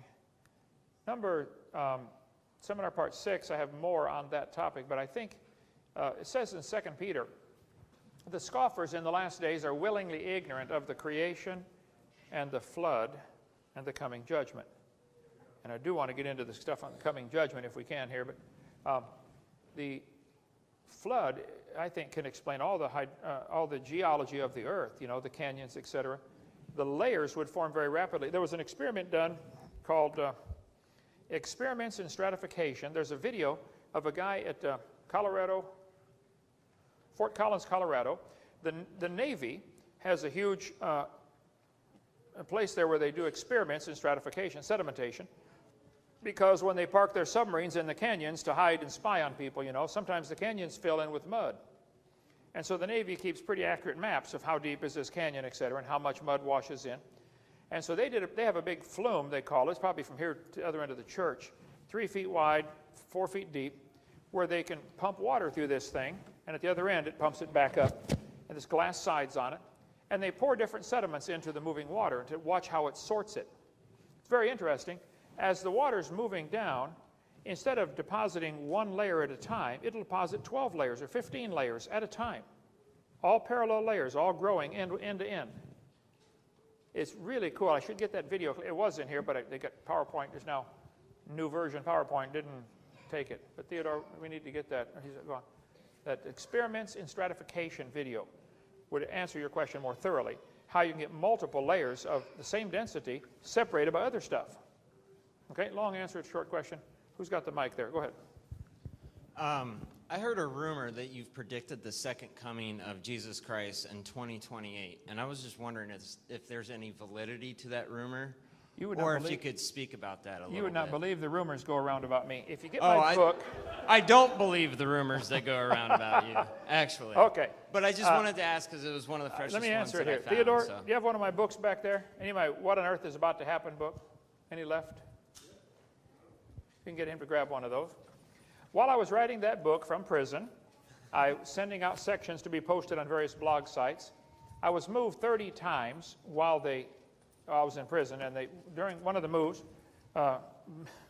anyway, this book was written under kind of difficult conditions. Thank you. Somebody wrote me a question, and they said, Kent, what's your best guess on when the Lord's coming back? And so the answer is right here, exactly word for word. I mean, this is it. Page 239. What's your best guess? I said, well, I obviously don't know. It would just be a guess. But based on the following 20 things, if I had to guess, I would guess 2028. Here's why. We know our calendar is off. This is not, 2015 from the birth of Christ. Pope Gregory, the Catholic Pope in 1200-something, made up the current calendar we use called the Gregorian calendar. They have since discovered he missed it, okay? Jesus was actually born probably in either 4, 5, or 6 BC. But I've often wondered, why do we base our calendar on the birth of Christ? Why not on the resurrection? 33 years later. So, everything in the Bible seems to happen right on the 1,000-year mark. The call of Abraham, 2000 BC. The crowning of King David, 1000 BC. Jesus Christ, year 0. 1000 AD, the Vikings. It just seems to fit if Jesus was resurrected in 28 AD, which he probably was by our calendar, okay? On our current calendar, it'd be the year 28. The crucifixion, death, burial, and resurrection took place. I just think God seems to be working on a big clock. Just like 6 days of creation and a day of rest, I think there's 6,000 years of human history and 1,000 years of millennium. And you can read it. Here's exactly my answer. 1, 2, 3, 4, 5, 6.5 pages. So before they put any words in my mouth, say, have you read exactly what you're... Don't accuse. I did not make a prediction. I do not know when the Lord's coming. I said, if you had to guess, what would you guess? I said, well, I would guess 2028. That would put the tribulation starting at 2021. I used to believe and teach we're going to be raptured out of here any second before the tribulation. I don't believe that anymore. It's not true. I wish it was, but I cannot believe that anymore. Okay? Thank you, sir. You addressed theistic evolution briefly earlier. Would you address old earth creationism, and other than the fact that they interpret parts of Genesis much differently, what do you consider the greatest weakness in the old earth creation model? The idea that God created the earth, but it's billions of years old. The greatest weakness, well, you can look at that 2 different ways, the scientific way or the scriptural way. Scientifically, there are many ways to demonstrate the earth is not billions of years old. For instance, the moon is moving away from us a couple inches a year. Okay, well, that means it used to be closer. If you bring the moon in closer, you create a bunch of problems. The tides get higher, beach erosion goes crazy, and gravity becomes even stronger because of the inverse square law. Half the distance to the moon, it'd be 4 times the gravitational pull. If you bring the moon into 1/3 the distance, you take the 1/3, inverse it, square it, it's 9 times the pull. Who cares? Anyway, people who've done the math on this say the Earth-Moon orbit system is increasing, the distance is increasing, which means it used to be less, and you can only go back about 1.2 billion years, and it collapses. Cannot be orbiting. So there are many scientific reasons why the earth cannot be billions of years old. That is just one of about 50 that I cover on video number 1. Secondly, scripturally, you create some real problems, because during those billions of years, did anything die? Does the theistic evolutionists teach that things died before man got here? Yeah, well, now you got death before sin. The Bible's real clear, death came by man. Romans 5, 1 Corinthians 15, by man came death. In Adam all died. Adam brought death to the planet. So the theistic evolution position, I think, violates all kinds of scripture and violates science. The earth can't be that old. It can't be. Why compromise a perfectly good Bible, which has never been proven wrong, with a dumb theory that's never been proven right? I see no reason for that at all. Thank you, sir.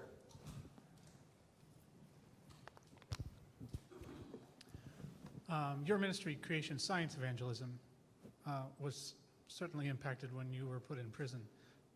Can you give us a word about how that impacted the ministry and what your plans are for the ministry from here? My ministry, Creation Science Evangelism, started in 1989, 90, somewhere in there, kind of a soft start, they call it. And when I went to prison, my son, worried they were going to come after him too, and the rest of the family, started a totally new ministry, Creation Today. And his ministry is separate, independent of mine, no connection at all. He lives 2 doors down, you know, than my son, and I helped him get started in the ministry. But no, Creation Science Evangelism is unrelated to anything anybody else is doing.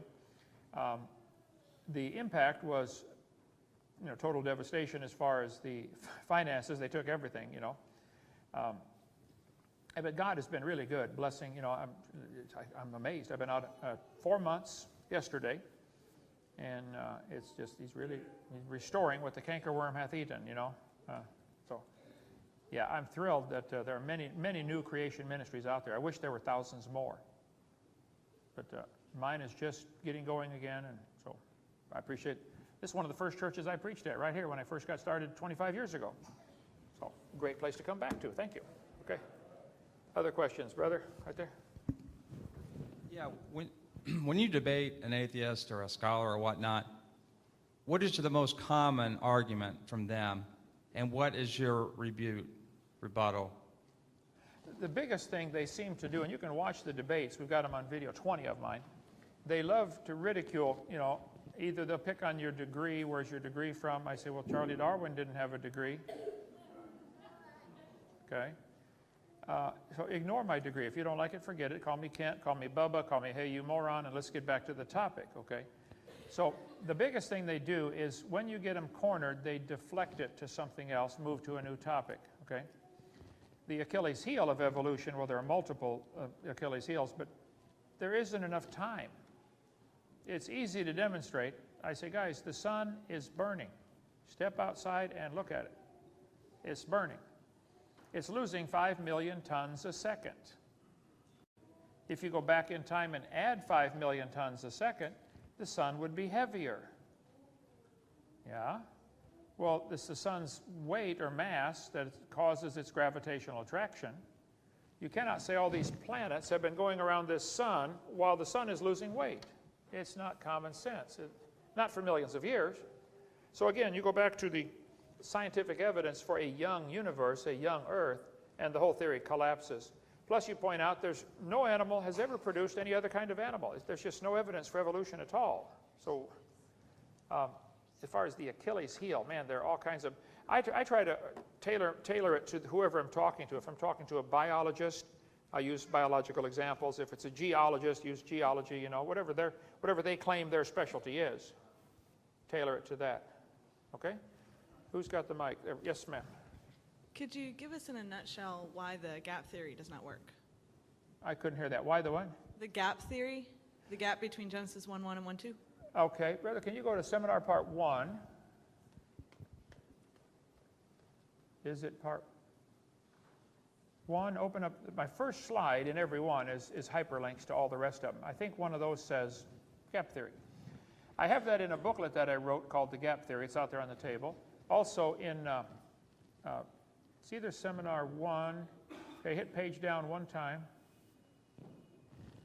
Is the gap theory.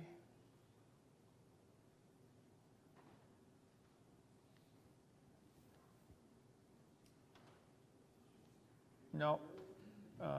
Escape that and go to part 2, maybe.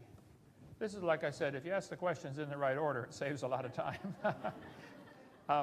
I tried over the many, many years I did my seminar to listen to every question people are asking and include stuff in the seminar. There we go. Touch gap theory. Okay. The gap theory is the idea that there's a gap of millions of years between the first 2 verses. Genesis 1:1, Genesis 1:2, with a big gap in there. Okay. The gap theory is not true. It's unscientific. It's unscriptural. It's taught in the Schofield Bible. Okay. Taught in many Bibles. They say there's billions of years between those 2 verses. J. Sidlow Baxter wrote, between the first 2 verses of Genesis, there's ample scope for all the geologic eras. He says there was a pre-Adamite rebellion and the judgment of Lucifer took place. Well, there's numerous problems with this. It's not true. Okay? There was no pre-Adamite civilization. Adam was the first man, and Eve's the mother of all living. And nothing died till Adam sinned. Romans 5, 1 Corinthians 15. Man brought death into the world. And Lucifer didn't fall before the creation. At the end of chapter 1, it's God looked at everything and said it was very good. At the end of day 6, it was all fine.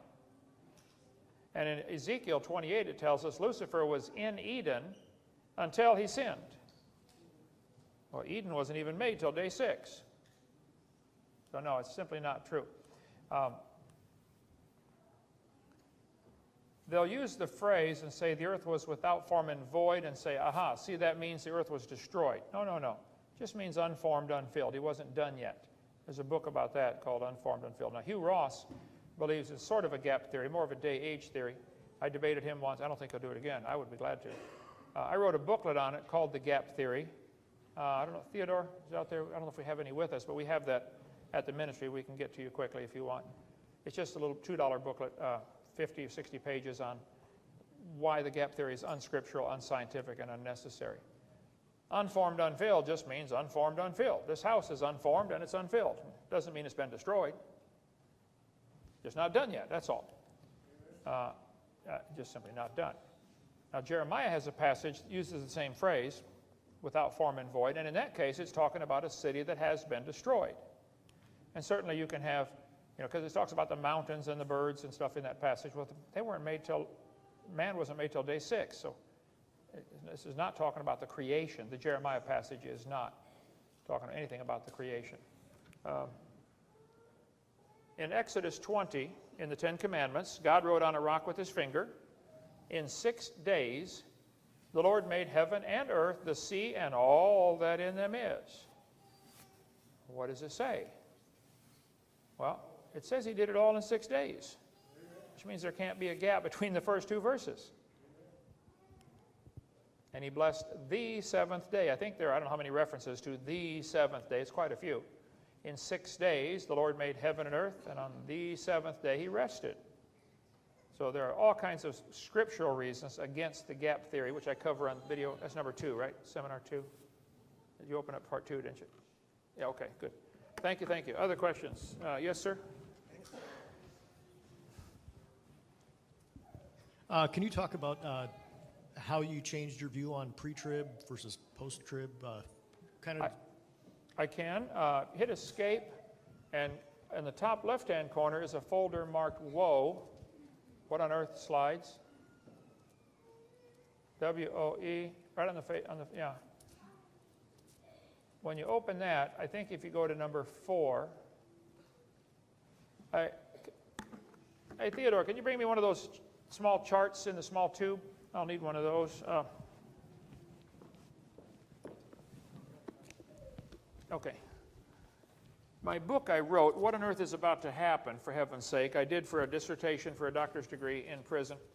I was reading the Bible a lot in prison. You got plenty of time? Huh? Yeah, I got plenty of time to read. Yeah, one of those. Thank you, sir. And Daniel chapter 7 is what really got me started. As I was studying it, it just didn't fit the sequence, because I had been taught all my life. Thank you, sir. Jesus can come any minute, the pre-trib rapture, blah, blah, blah. And it just, so on the back of this poster, which is a couple bucks out there, I've got Daniel chapter 7 columns, Daniel chapter 8, Daniel chapter 9, Daniel 11, Daniel 12, Matthew, Mark, and Luke. And as I was putting them all together, I said, we're here for the tribulation. We get raptured out after the tribulation, before the wrath of God falls on the world. I was guilty of confusing tribulation and wrath. They are not the same. And I was guilty of confusing day of Christ and day of the Lord. And they are not the same. Did you find it in the Woe series there? W-O-E, PowerPoint. Left here one stone upon another that shall not be thrown down. Verse 3. And as he sat on the Mount of Olives, the disciples came unto him privately, saying, Tell us, when shall these things be, and what shall be the sign of thy coming? Pretty simple. Lord, when's this going to happen, and what's the sign? You see the same thing in Mark and in Luke, where they ask him the question, Lord, when is this going to happen, and what's the sign? Then for the rest of the passage, he describes what's going to happen. Time of tribulation, father against son, son against father, families being torn up, people being persecuted, being killed for their faith. It's all right there. And then at the end in verse 29, Matthew 24:29, immediately after the tribulation of those days shall the sun be darkened, and the moon shall not give her light. I said, now wait a minute, I've read about that before. There are 10 times in the Bible where it talks about the sun and the moon going dark. 10 references. Isaiah 13:10 is the first one. The last one is Revelation 6:12. All 10 of them, if you want to look them up, are on the chart in this box right here. The sun and the moon go dark. I think we got a bunch of these. We just had a bunch printed there. I don't know, $3 or $4, whatever it cost us to get them color on both sides. So maybe $5 we sell it for. Check with Theodore back there. But the sun and the moon go dark mentioned 10 times. So Jesus said immediately after the tribulation, the sun and the moon go dark. And keep reading here, verse number 29. The moon shall not give her light, the stars shall fall from heaven, and the powers of the heavens shall be shaken. And then shall appear the sign of the Son of Man in heaven, and then shall all the tribes of the earth mourn, and they shall see the Son of Man coming in the clouds of heaven with power and great glory, and he shall send his angels with the great sound of a trumpet, and they shall gather together his elect from the four winds. So Jesus said after the tribulation, the sun and the moon go dark, the angel comes, blows the trumpet, and gathers the elect. I said, how did I miss that for 40 years as a Christian reading my Bible? You see the same thing in Mark and Luke, so that led me to research the history behind this. I found for all of church history, the church taught, we're here for the tribulation. Then in 1830, a 15-year-old Scottish girl had a dream and said, oh, we're taken out before the tribulation. And that dream spread like wildfire through Darby Study Bible and Schofield Study Bible and many others, and the Tim LaHaye Left Behind series. And I wish it was true. I still wish it was true. It's not. If you want to see when we're taken out in the book of Revelation, there are 3 groups of 7 things that happen. There are 7 seals that are broken, and then 7 trumpets, and then 7 vials or bowls of God's wrath poured out, STV. And so you got the 7 seals, the 7 trumpets, the 7 vials. We're raptured out at the 6th seal, Revelation 6:12. The sun and the moon go dark. The disciples asked him, Lord, when are you coming, and what's the sign? And he told them, after the tribulation, when the sun and the moon go dark.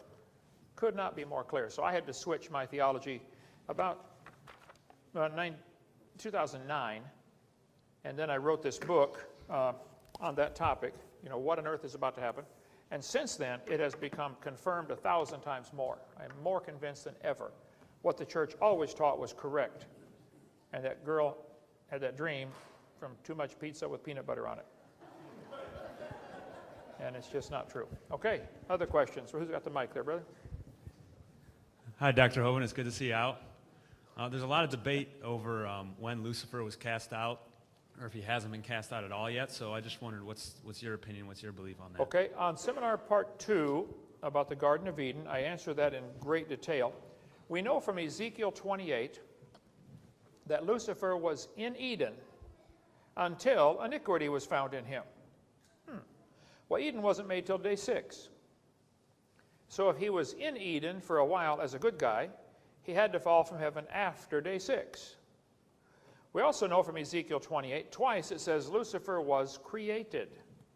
Thou art the anointed cherub that covereth. In the day that thou wast created, it talks about him in Ezekiel 28. Well, we know from Exodus 20 on the 10 Commandments that God said he created everything in 6 days. So Lucifer is a created being. All the angels were created during those 6 days. The only other clue we have that might tie in the book of Job, it says, all the sons of God shouted for joy when they saw the foundations of the earth laid. Well, when was that? The only way I can make it fit is that must be day 3, when the dry land appeared of the creation story. So the angels must have been made on day 1 or 2. And they rejoiced when they saw the foundations laid. Wow, God's going to do something down there. And then after God made Adam and Eve, probably 100 years later, Lucifer said, you know, they really ought to be worshiping me. His heart was lifted up because of his pride and beauty and all those things. So watch my video 2 where I give a long answer to that. But the basic idea is he had to fall somewhere between day 7 and 130 years. Adam was 130 when Seth was born. That's the first date we really have, okay? Before that, Cain and Abel were born, got big enough to get in a fight, and one killed the other. Let's assume they're 20 or 30 when that happened. Just a wild guess. And before that, they were kicked out of the garden. So Adam could have been in the garden for 100 years. Satan saw this fellowship with God and said they ought to be worshiping me, and got jealous or whatever. I don't know what all happened, but his heart was lifted up. And he rebelled against God, got kicked out, came down, deceived Adam and Eve. They sinned. God kicked them out of the garden. Then they had Cain and Abel. Cain kills Abel, and then they had Seth. So I see a good 100 years in there. They could have lived in the garden before Lucifer fell. But that would purely be a guess on my part. Okay, brother? Yes, sir. I had a question about the New World Order because I heard already your seminar on that point. Wait a minute, slow down now. What's the question? About the New World Order. How can we stop it? Is there any way we could stop the New World Order from accomplishing itself? And what can we do about this? Does it have to happen, or can we stop it, or retard it at least? Does the New World Order have to happen? Can we stop it? Is that the question? Okay. In the book of Daniel, in chapter 2, the king saw a dream, a vision of a great image with a head of gold, chest and arms of silver, belly and thighs of brass. It's on here, okay? And if you read Daniel chapter 2, Daniel interprets the dream to the king and says there's going to be all these kingdoms. The Babylonian kingdom, you're first, Nebuchadnezzar, you're the head of gold. After you is going to come another kingdom, and he says it's going to be the Persians, which today is Iran. And sure enough, they conquered Babylon. Then the Greek Empire. Then there's the long legs of iron, which I taught for years, and many people still teach, is the Roman Empire. I don't believe that anymore. I think it's the Ottoman Empire, the Muslims. Because all of this image deals with that country, Babylon. And the Romans never conquered that. There have always been empires around the world. We had the Aztec Empire in South America. That doesn't play into this. You know, there's always been empires. This vision only deals with empires ruling Babylon, which would have to be the Muslims, not the Roman. Okay. Then it says the feet and toes are iron and clay mixed.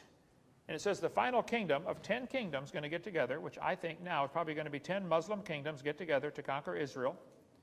That's going to be the final kingdom, the feet and toes of clay and iron. It says the kingdom will be partly strong and partly broken. I have prayed, Lord, I want to be someplace where it's broken. So I don't know if he's going to answer that prayer or not, but so I think there will be places on planet Earth where it will not be as effective or as bad as other places.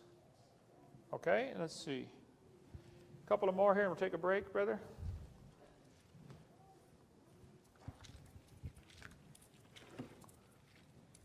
Yes, sir. So as someone trying to get a small creation ministry off the ground, what advice would you give them on how to do so? How to get into churches, how to get into youth groups to speak, that kind of stuff? When I started 25 years ago, I had nothing but an old Honda Civic,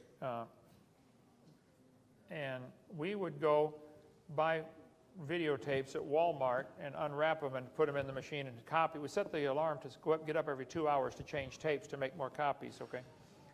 There are several things you should do. You should fill your head with information, and there's a ton of good stuff out there to become, savvy on the creation topics.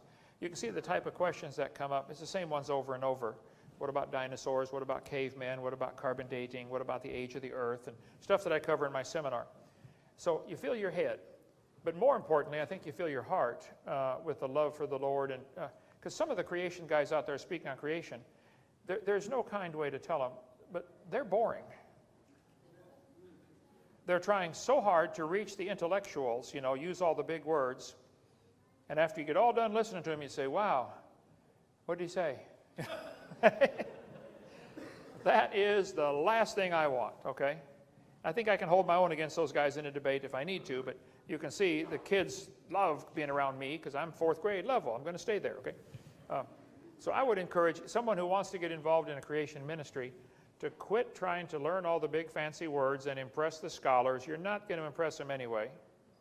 And it wouldn't matter how many degrees you had or what university they're from. If you don't believe evolution, you're stupid in their mind. So forget it. Go after the kids. What we did at Dinosaur Adventureland in my backyard, we had 180-some science lessons that also taught a spiritual lesson. And so many people try to build creation museums, which is in kid language says boring. Okay? A museum, you go in and you look at this, and you look at this, and you look at this, and you look at this, and you go home. Build something where you can push a button and blow something up or burn something down or, do something, Our place was so fun. Everything intentionally low tech, okay? Instead of spending $100 million, spend $50. For instance, we had a tree limb sticking out over the property, huge oak limb about this big. I said, that's perfect for a swing, dead level straight for 30 feet. I said, but instead of putting 2 ropes on there, now the swing can only go one direction. I put a mud flap around there and hung a chain around it and nailed it so it can't slide, 2 nails, and hung a cable from there. But in the cable, there are 2 stainless steel swivels that'll spin around, okay? Swivels, you can buy them $15 at Home Depot. A big, huge, heavy-duty garage door spring. So we got 2 stainless steel swivels, a garage door spring, and then it branches out to a regular swing set seat. So when you put the kid in there and strap them in with a seat belt, because they're going to need it, okay? You push the kid in a circle, and they go in a huge circle from here to that clock, While they're going in a circle, it's also swiveling and bouncing. They get completely disoriented in seconds, okay? And we tell them, if you puke, be sure to puke on the bushes because it makes them have real pretty flowers in the spring. So then, over on this, we got this telephone pole, and we got looks like a Bible made out of wood, screwed up on the plywood, and it says God's Word, We said, now, kid, when you get off of this swing, you're going to be completely lost, okay? What you got to do is go over there and touch that Bible and just hold it for a second. Because believe it or not, it's not moving. You're going to think everything's moving, but it's not. It's fine. It's you. It's up here. That's the problem, okay? So the simple lesson of when you get really confused in life, have something solid to hang on to. God's Word. And they love it. So we have we took like a barber chair, greased the bearing so it spins so smooth you cannot feel it moving. Okay? The kid sits in there, puts his feet on there, and got the handles, and we're going to get him spinning. But we blindfold him first. And we say, okay, kid, now we want you to tell us what's happening. And so you get him spinning. He says, I'm turning left, I'm turning left, I'm turning left. After about 15 seconds, he says, I'm slowing down, slowing down. Okay, I've stopped. When he hasn't stopped. What's happening in your inner ear, and we got models of the inner ear for the kids to see, you got the cochlea with 3 little tubes in there, each oriented different axis, X, Y, Z axis. Any movement of your body, that little tube, like if I turn this way, that tube that's positioned horizontal, has fluid inside with little tiny hairs, and because of the inertia, the fluid lags behind, triggers the hair and says, oh, you're turning, or this way, or this way. It's part of your balance mechanism. And when kids are 8 months old learning to walk, you can see it's kind of funny because they haven't interpreted the signals yet, you know. They're kind of walking around and fall over, you know. They're trying to get, what is this signal telling me? Don't, you know, I'm going to fall down. Which is why God built them close to the ground. Oh. So, well, the cochlea, though, the fluid in those tubes, after about 15 seconds of movement, the fluid inertia stops. It catches up and it's no longer triggering the brain to say you're moving. So you think you have stopped when you have not. You're still turning, okay? And so a pilot has to learn a special skill to not trust what he feels in his head. He has to trust the external source, the gauges on the plane. Because your head will fool you. A friend of mine took me up in a small plane. He said, Kent, you want to learn to fly? I said, yeah. He taught me the controls, you know. And he said, fly into that cloud. So I flew into the cloud. After about 20 seconds, he said, how are we doing? I said, we're doing fine. He said, look at the gauge. It had us tilted like this and losing 100 feet a minute. I reach up, I tap on the gauge. What's wrong with this thing? He said, no, you need to tap right here. That's fine. This is messed up, okay? Because of that phenomena. After 15 or so seconds, your cochlea no longer sends a signal. You think you have stopped turning when you have not, okay? Simple lesson with a barber chair, right? And all over the wall of this, where we do this, we got pictures of crashed airplanes and instrument gauges on the planes. We say, now kids, there will be times in life when you cannot trust what you feel inside. You have to have an external source, God's Word. Don't trust, I just feel like I should leave my wife. What's the Word say? You have an external source, not an internal source. Simple lesson, simple science lesson, how the cochlea works, and a simple spiritual lesson. I got a friend of mine was going to throw away his dump truck, a big old dump truck. I said, oh, save the front axles. I want those. Real heavy-duty bearings for a merry-go-round. So, like, real heavy-duty, you know. So we built this huge merry-go-round that'll hold 10 kids on this truck axle, and you get them spinning, and then when it stops, we say, now, kid, you got 15 seconds to get out and walk down this 2x6 laying on the ground. Flat 2x6, bright red, 15 feet long, whatever it is, laying on the ground. Of course, they get off and they try to run down and they fall over and everybody laughs at them. We say, now, we're going to try it again. I'm going to get it spinning. When it stops and we start counting down, 15, 14, 13, don't jump up and run down the board. Sit there for 5 seconds till your eyeballs quit wiggling. Then get up and run down the board. Simple lesson in life. Sometimes you'll be completely confused. I don't know what to do. Have a quiet time. Sit there for a while. Then you can get up and run down the board. So all of the things we do are like that. Simple science lessons and spiritual lessons. Purposely low tech.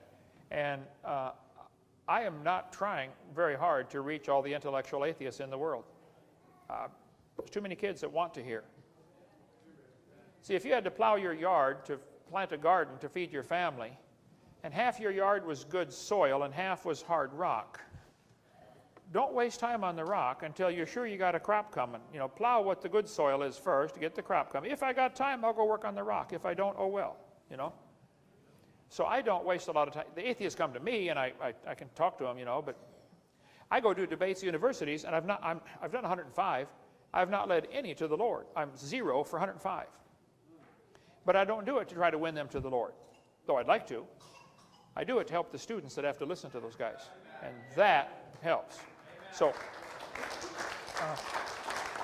I would encourage you, don't fall into the trap of trying to get intellectual and reach all these guys who don't want to hear anyway.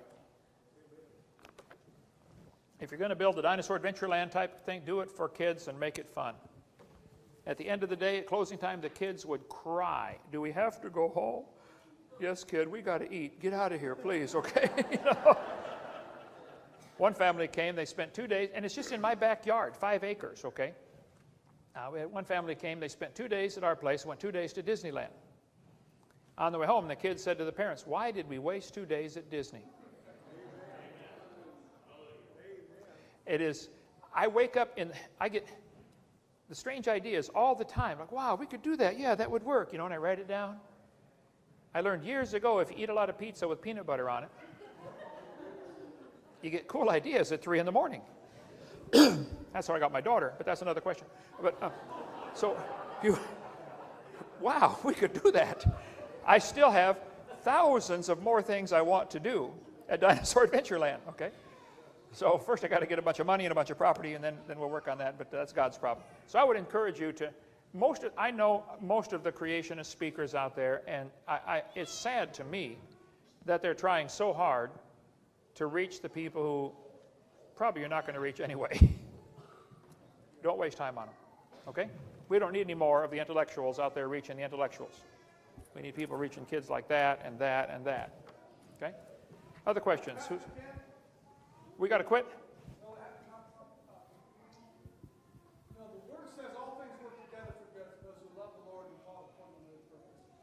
Why don't you take 10 minutes and tell us how prison changed you? Okay.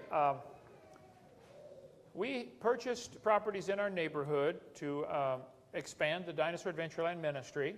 Ended up with about probably 11 acres, but not all connected yet. So that's why we couldn't connect it all. Just different properties. And we were remodeling the houses and sending students to the hardware store to get, stuff for the properties. New sink, new kitchen cabinets, spending thousands of dollars remodeling 6 or 7 older homes. And so we were dealing in cash for several years, 1999 to 2006 or 2002. And about every 12 days, my wife would go get $9,500 to have on hand for these projects. No problem. Church money, church bank, no problem, okay? We stopped doing that in 2002 and got credit cards. 4 years later, the SWAT team comes rushing in 7:30 in the morning and arrested my wife and I for structuring, which I had never heard of. What? You took your money out of the bank in amounts less than $10,000. Yeah? Okay. Anyway, so they put me in prison for a 10-year sentence. I served almost 9 for structuring. Taking our own money out of our own bank to pay our own bills. One of the dumbest laws ever. Now, the IRS said last year they're not going to use structuring anymore. Well, I'm glad, but that's not enough. Don't just say you're not going to do it. Pay back the damages you already did, okay? And repeal that stupid law.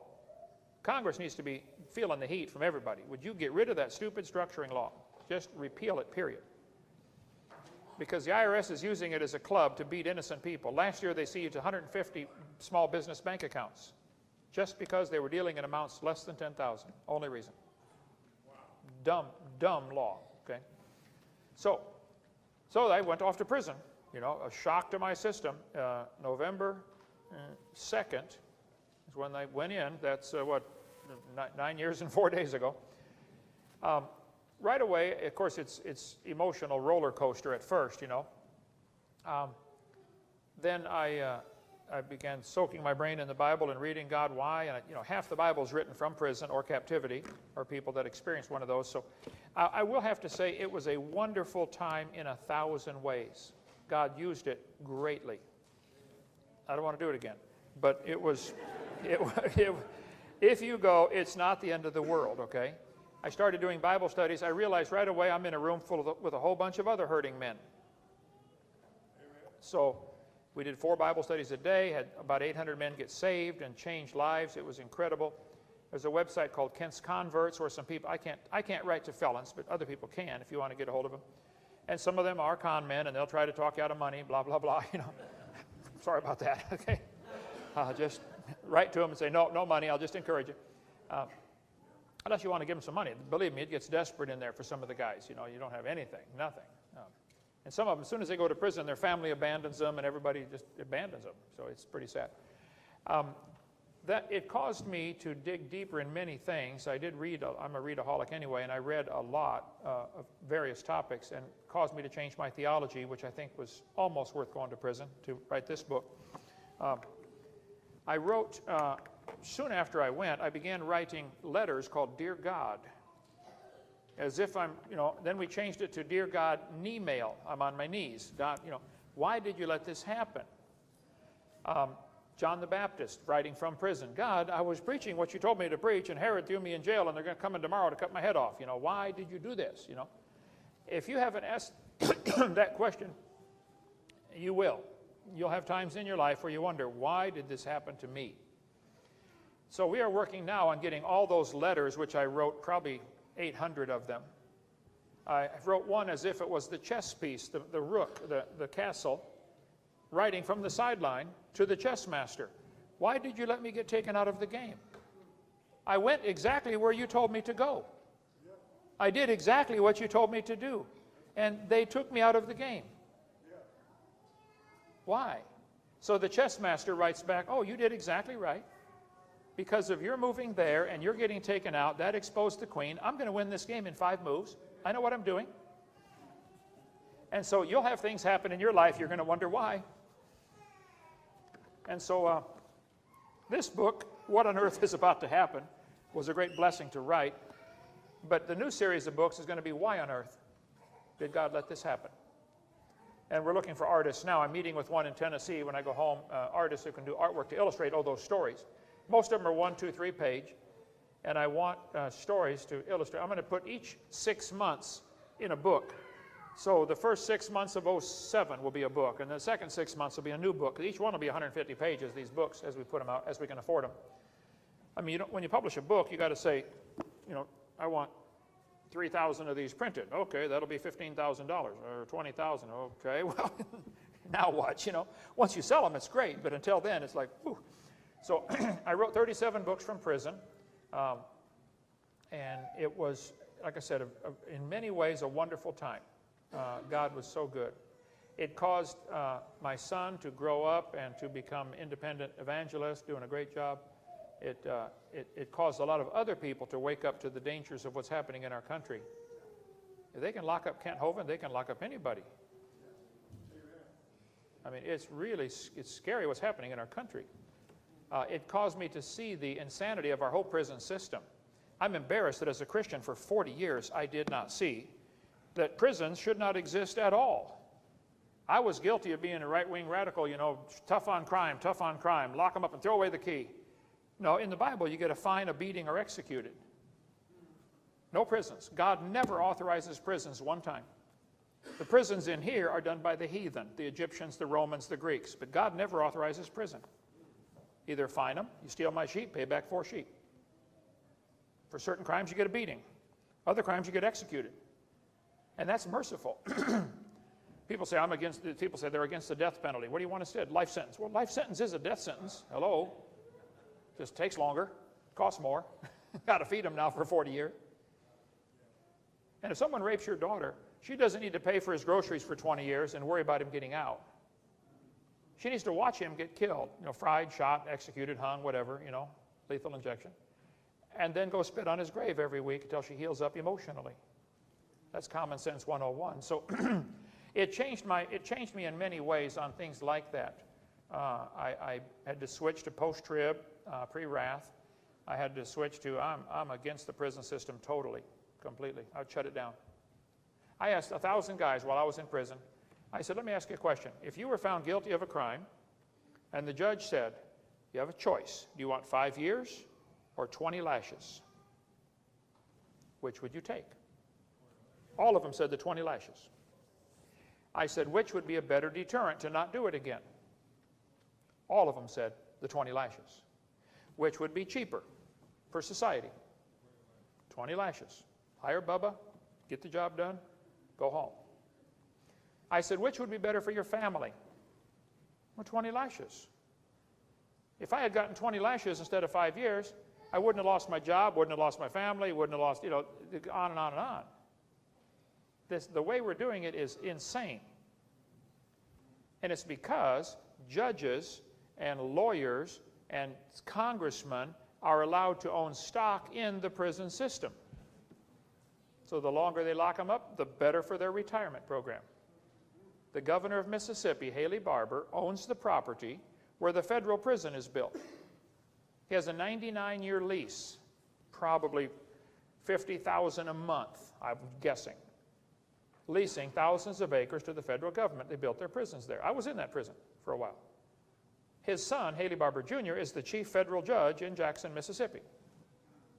Do you think maybe there's just a little subconscious, you know, desire to keep it full, to keep the payment coming in? I mean, hello, if that's not double dipping, I don't know what is, okay? So shut it down. Just shut the whole system down. I could shut it down in 10 minutes.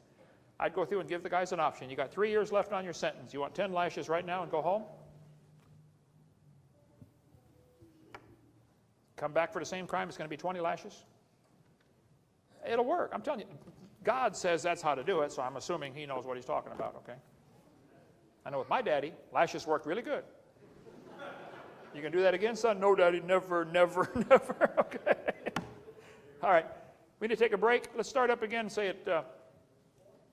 at 4, half-hour break. More Q&A, and then I'm not going to be able to get all these sessions in, brother. Global warming. Start up again at 4 o'clock. Kids, if you did not get an airplane and want one, you can only get it after I launch it. We'll be out there launching them in 3 minutes. Come on, let's go.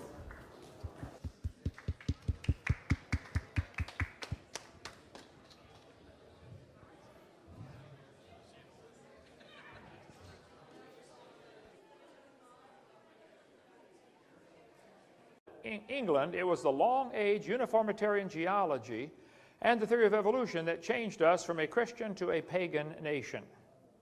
England used to be a Christian nation, sending out missionaries all over the place. What happened to England? What's happening to America? Well, it started with this crazy geologic column in 1830, teaching that each layer of rock is a different age.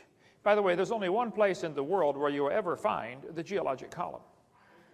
That's in the textbook. Does not exist. It's true the earth has layers of rock. That's not a question, okay? Go to Grand Canyon, you can see all kinds of layers. The question is, how did they get there? All over the world, petrified trees are found standing up, running through all these layers. Now think about it. If those layers are different ages by millions of years, doesn't that create a little problem with a petrified tree connecting all of them? How long does a dead tree stand up in Ohio before it falls over? 5, 10 years max, you know? Not millions of years, that's for sure. And they sure don't grow through the solid rock. Truth is, all those layers formed in one big flood in the days of Noah. You can get a jar of dirt and gravel and sand and rocks and mud and leaves and put water in there and shake it up, set it down and watch it. It'll settle into layers as you watch. Does not take millions of years. The flood formed all those layers. But that book that Charlie Lyell wrote was taken on a trip by Charles Darwin. Darwin was going to sail around the world and collect bugs for somebody back in England. And while he's sailing around the world, he brought some books to read. He brought Principles of Geology. That book changed his life forever. Charles Darwin, his philosophy was greatly influenced by Charles Lyell, who said the layers are different ages. And he was influenced by a guy named Thomas Malthus. Malthus taught there are more babies born than can possibly survive, so it's really best if the weakest die off. Best for society. Darwin was influenced by those two guys. James Hutton wrote his book and said the earth is much older than 6,000 years. Then along came Charlie Lyell and wrote his book, and he said there's no flood. All of this is explained by long, slow, gradual processes. See, Hutton made people doubt the creation. Lyell made them doubt the flood. Then along came Charlie Darwin, 1859, and his book made people doubt the Creator himself. That's the sequence that happened.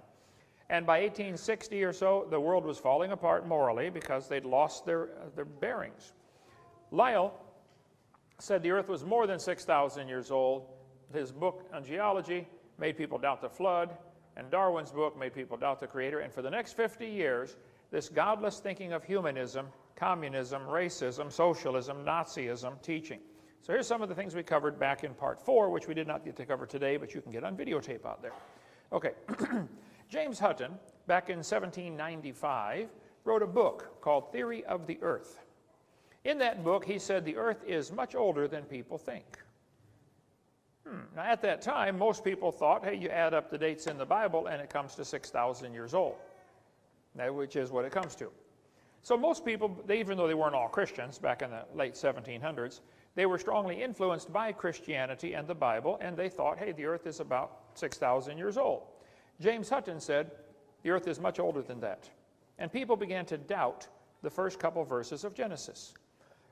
His book had a profound influence on many, oh, wrong button, there we go. In 1776, we had the American Revolution going on, you know, freedom from dictatorship. We had the Spanish Revolution, the French Revolution, the Polish Revolution, the Italian, the German. This was a time of many revolutions around the world. Get rid of monarchy and establish democracy or some other form of government, okay? So many people were very concerned that the Bible supported monarchy, which it does not. But they thought the Bible was an obstacle to their political objectives. And so the Bible became kind of fair game in the early 1800s. It's not working there, brother. There we go, okay. Yeah. Does it have to be line of sight? Oh, that's where it's going to. Okay, well, I'm trying. All right. So James Hutton developed an idea called uniformitarianism. Big word. What it means is the way things are happening today is the way they've always been happening. Long, slow, gradual processes. Not true, by the way. It doesn't take into consideration a flood, what that would do to the world. But James Hutton had a strong influence on a guy named Charles Lyell. Charles Lyell was a lawyer from Scotland. Now, somebody figured out the other day that if all the lawyers in the world were laid end to end around the equator, it would be a very good thing.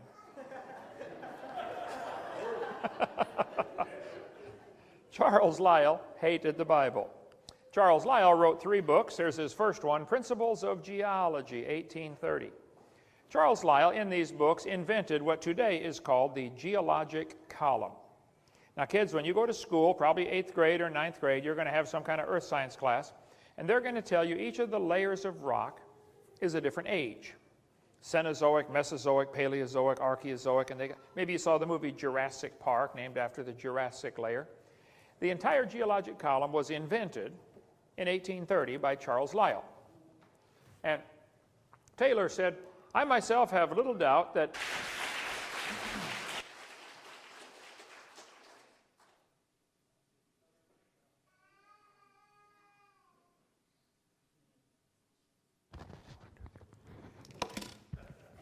just testing, giving him a hard time up there. Okay, all right. Praise God. How many were here for this morning's session? How many were not here this morning? How many do not understand the question so far? And privet, как дела? Хорошо, слава Богу. Okay. Glad you came today. Let's see.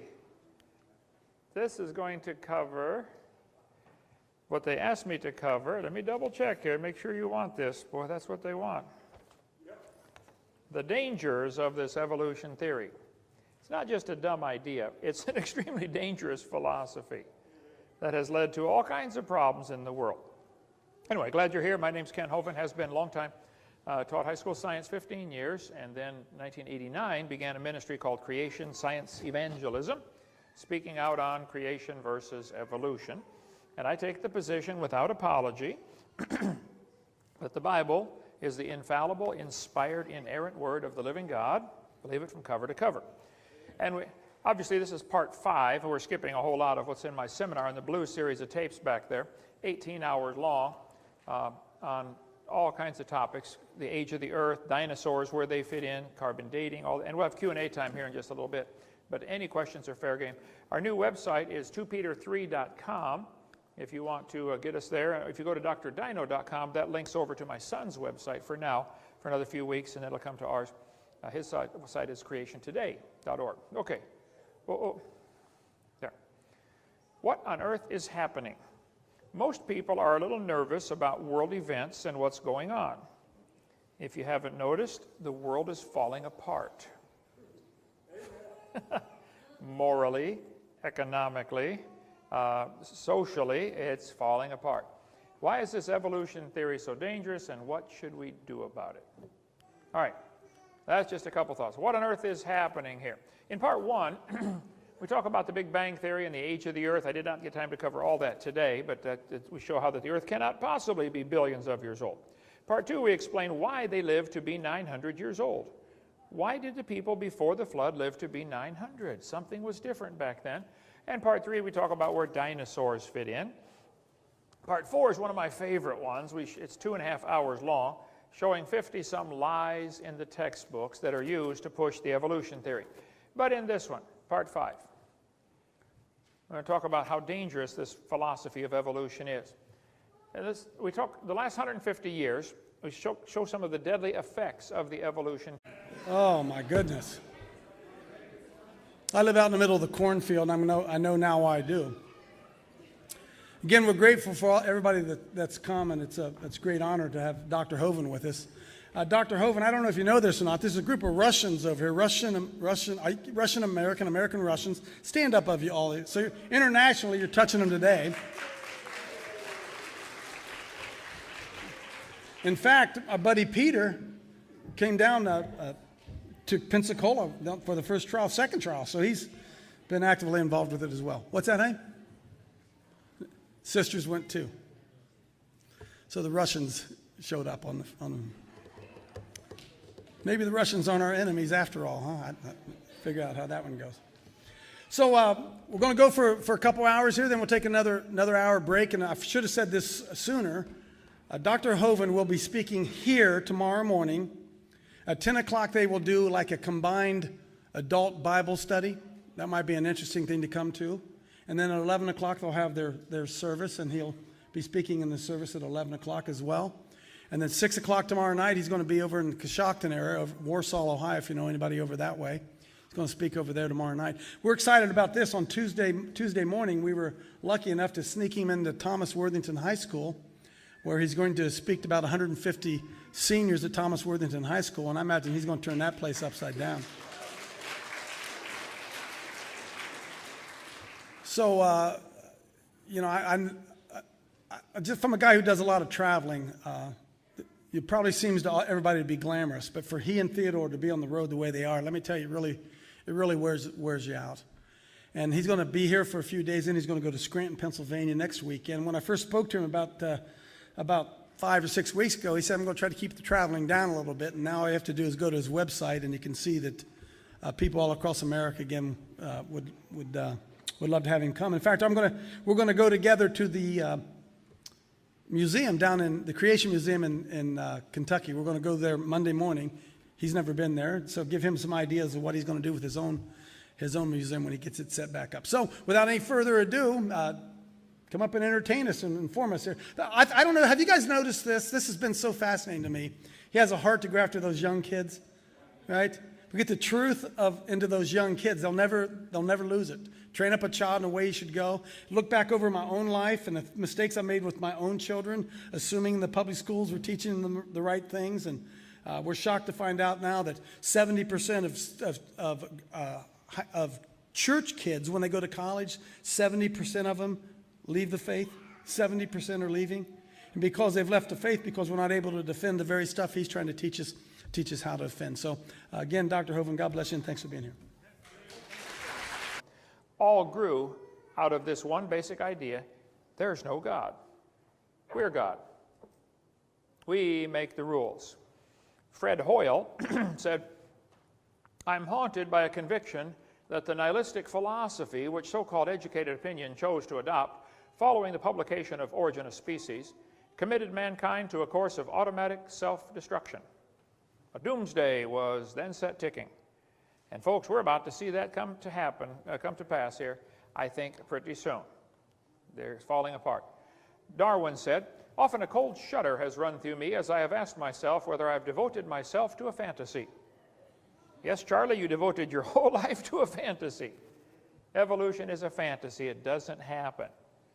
There are 4 great questions and 2 ways to answer them. Who am I? Where did I come from? Why am I here? Where am I going? 2 different ways to answer them. Incredible design, somebody must have designed it. That's the creation worldview. And the evolution worldview that says there is no designer, the world made itself. Now the Bible starts off pretty simply. It says, in the beginning, God created the heaven and the earth. Well, God is claiming he did it. And is that true? The evolutionist says, no, there's no God. Man is God. And we got here by a long process called evolution from a big bang. These two worldviews are at war with each other. Somebody is wrong, and I enjoy showing them who they are. Anyway, the humanists, that would be guys like, all kinds of our political leaders, regard the universe as self-existing and not created. Humanism and evolution is not just a dumb idea. It's a dangerous philosophy for many reasons. It's based on lies, okay? This guy says, evolution is a fact, not theory. Birds arose from non-birds, and humans from non-humans. No person who pretends to any understanding of the natural world can deny these facts. Sounds like he's open-minded, huh? That's not science, that's a mantra. Dinosaurs came from, or birds came from dinosaurs? Well, you can believe that if you want. But the textbooks give all kinds of evidences for evolution, which I cover on video 4. And if you kids go to public school, or you have a cousin or nephew or grandson or anybody you know that goes to a public school, you need to get on my video number 4, Lies in the Textbooks, and maybe unbrainwash them. This book has evidence for evolution. We have evidence from fossils. I get this all the time. I do a radio program on YouTube channel, Kent Hovind Official. Always skeptics, scoffers, atheists writing in, say, we've got proof for evolution. Fossils prove evolution. I say, whoa, whoa, whoa, slow down. A fossil is a bone you find in the dirt. When you find some bones in the dirt, you should notice right away it does not talk.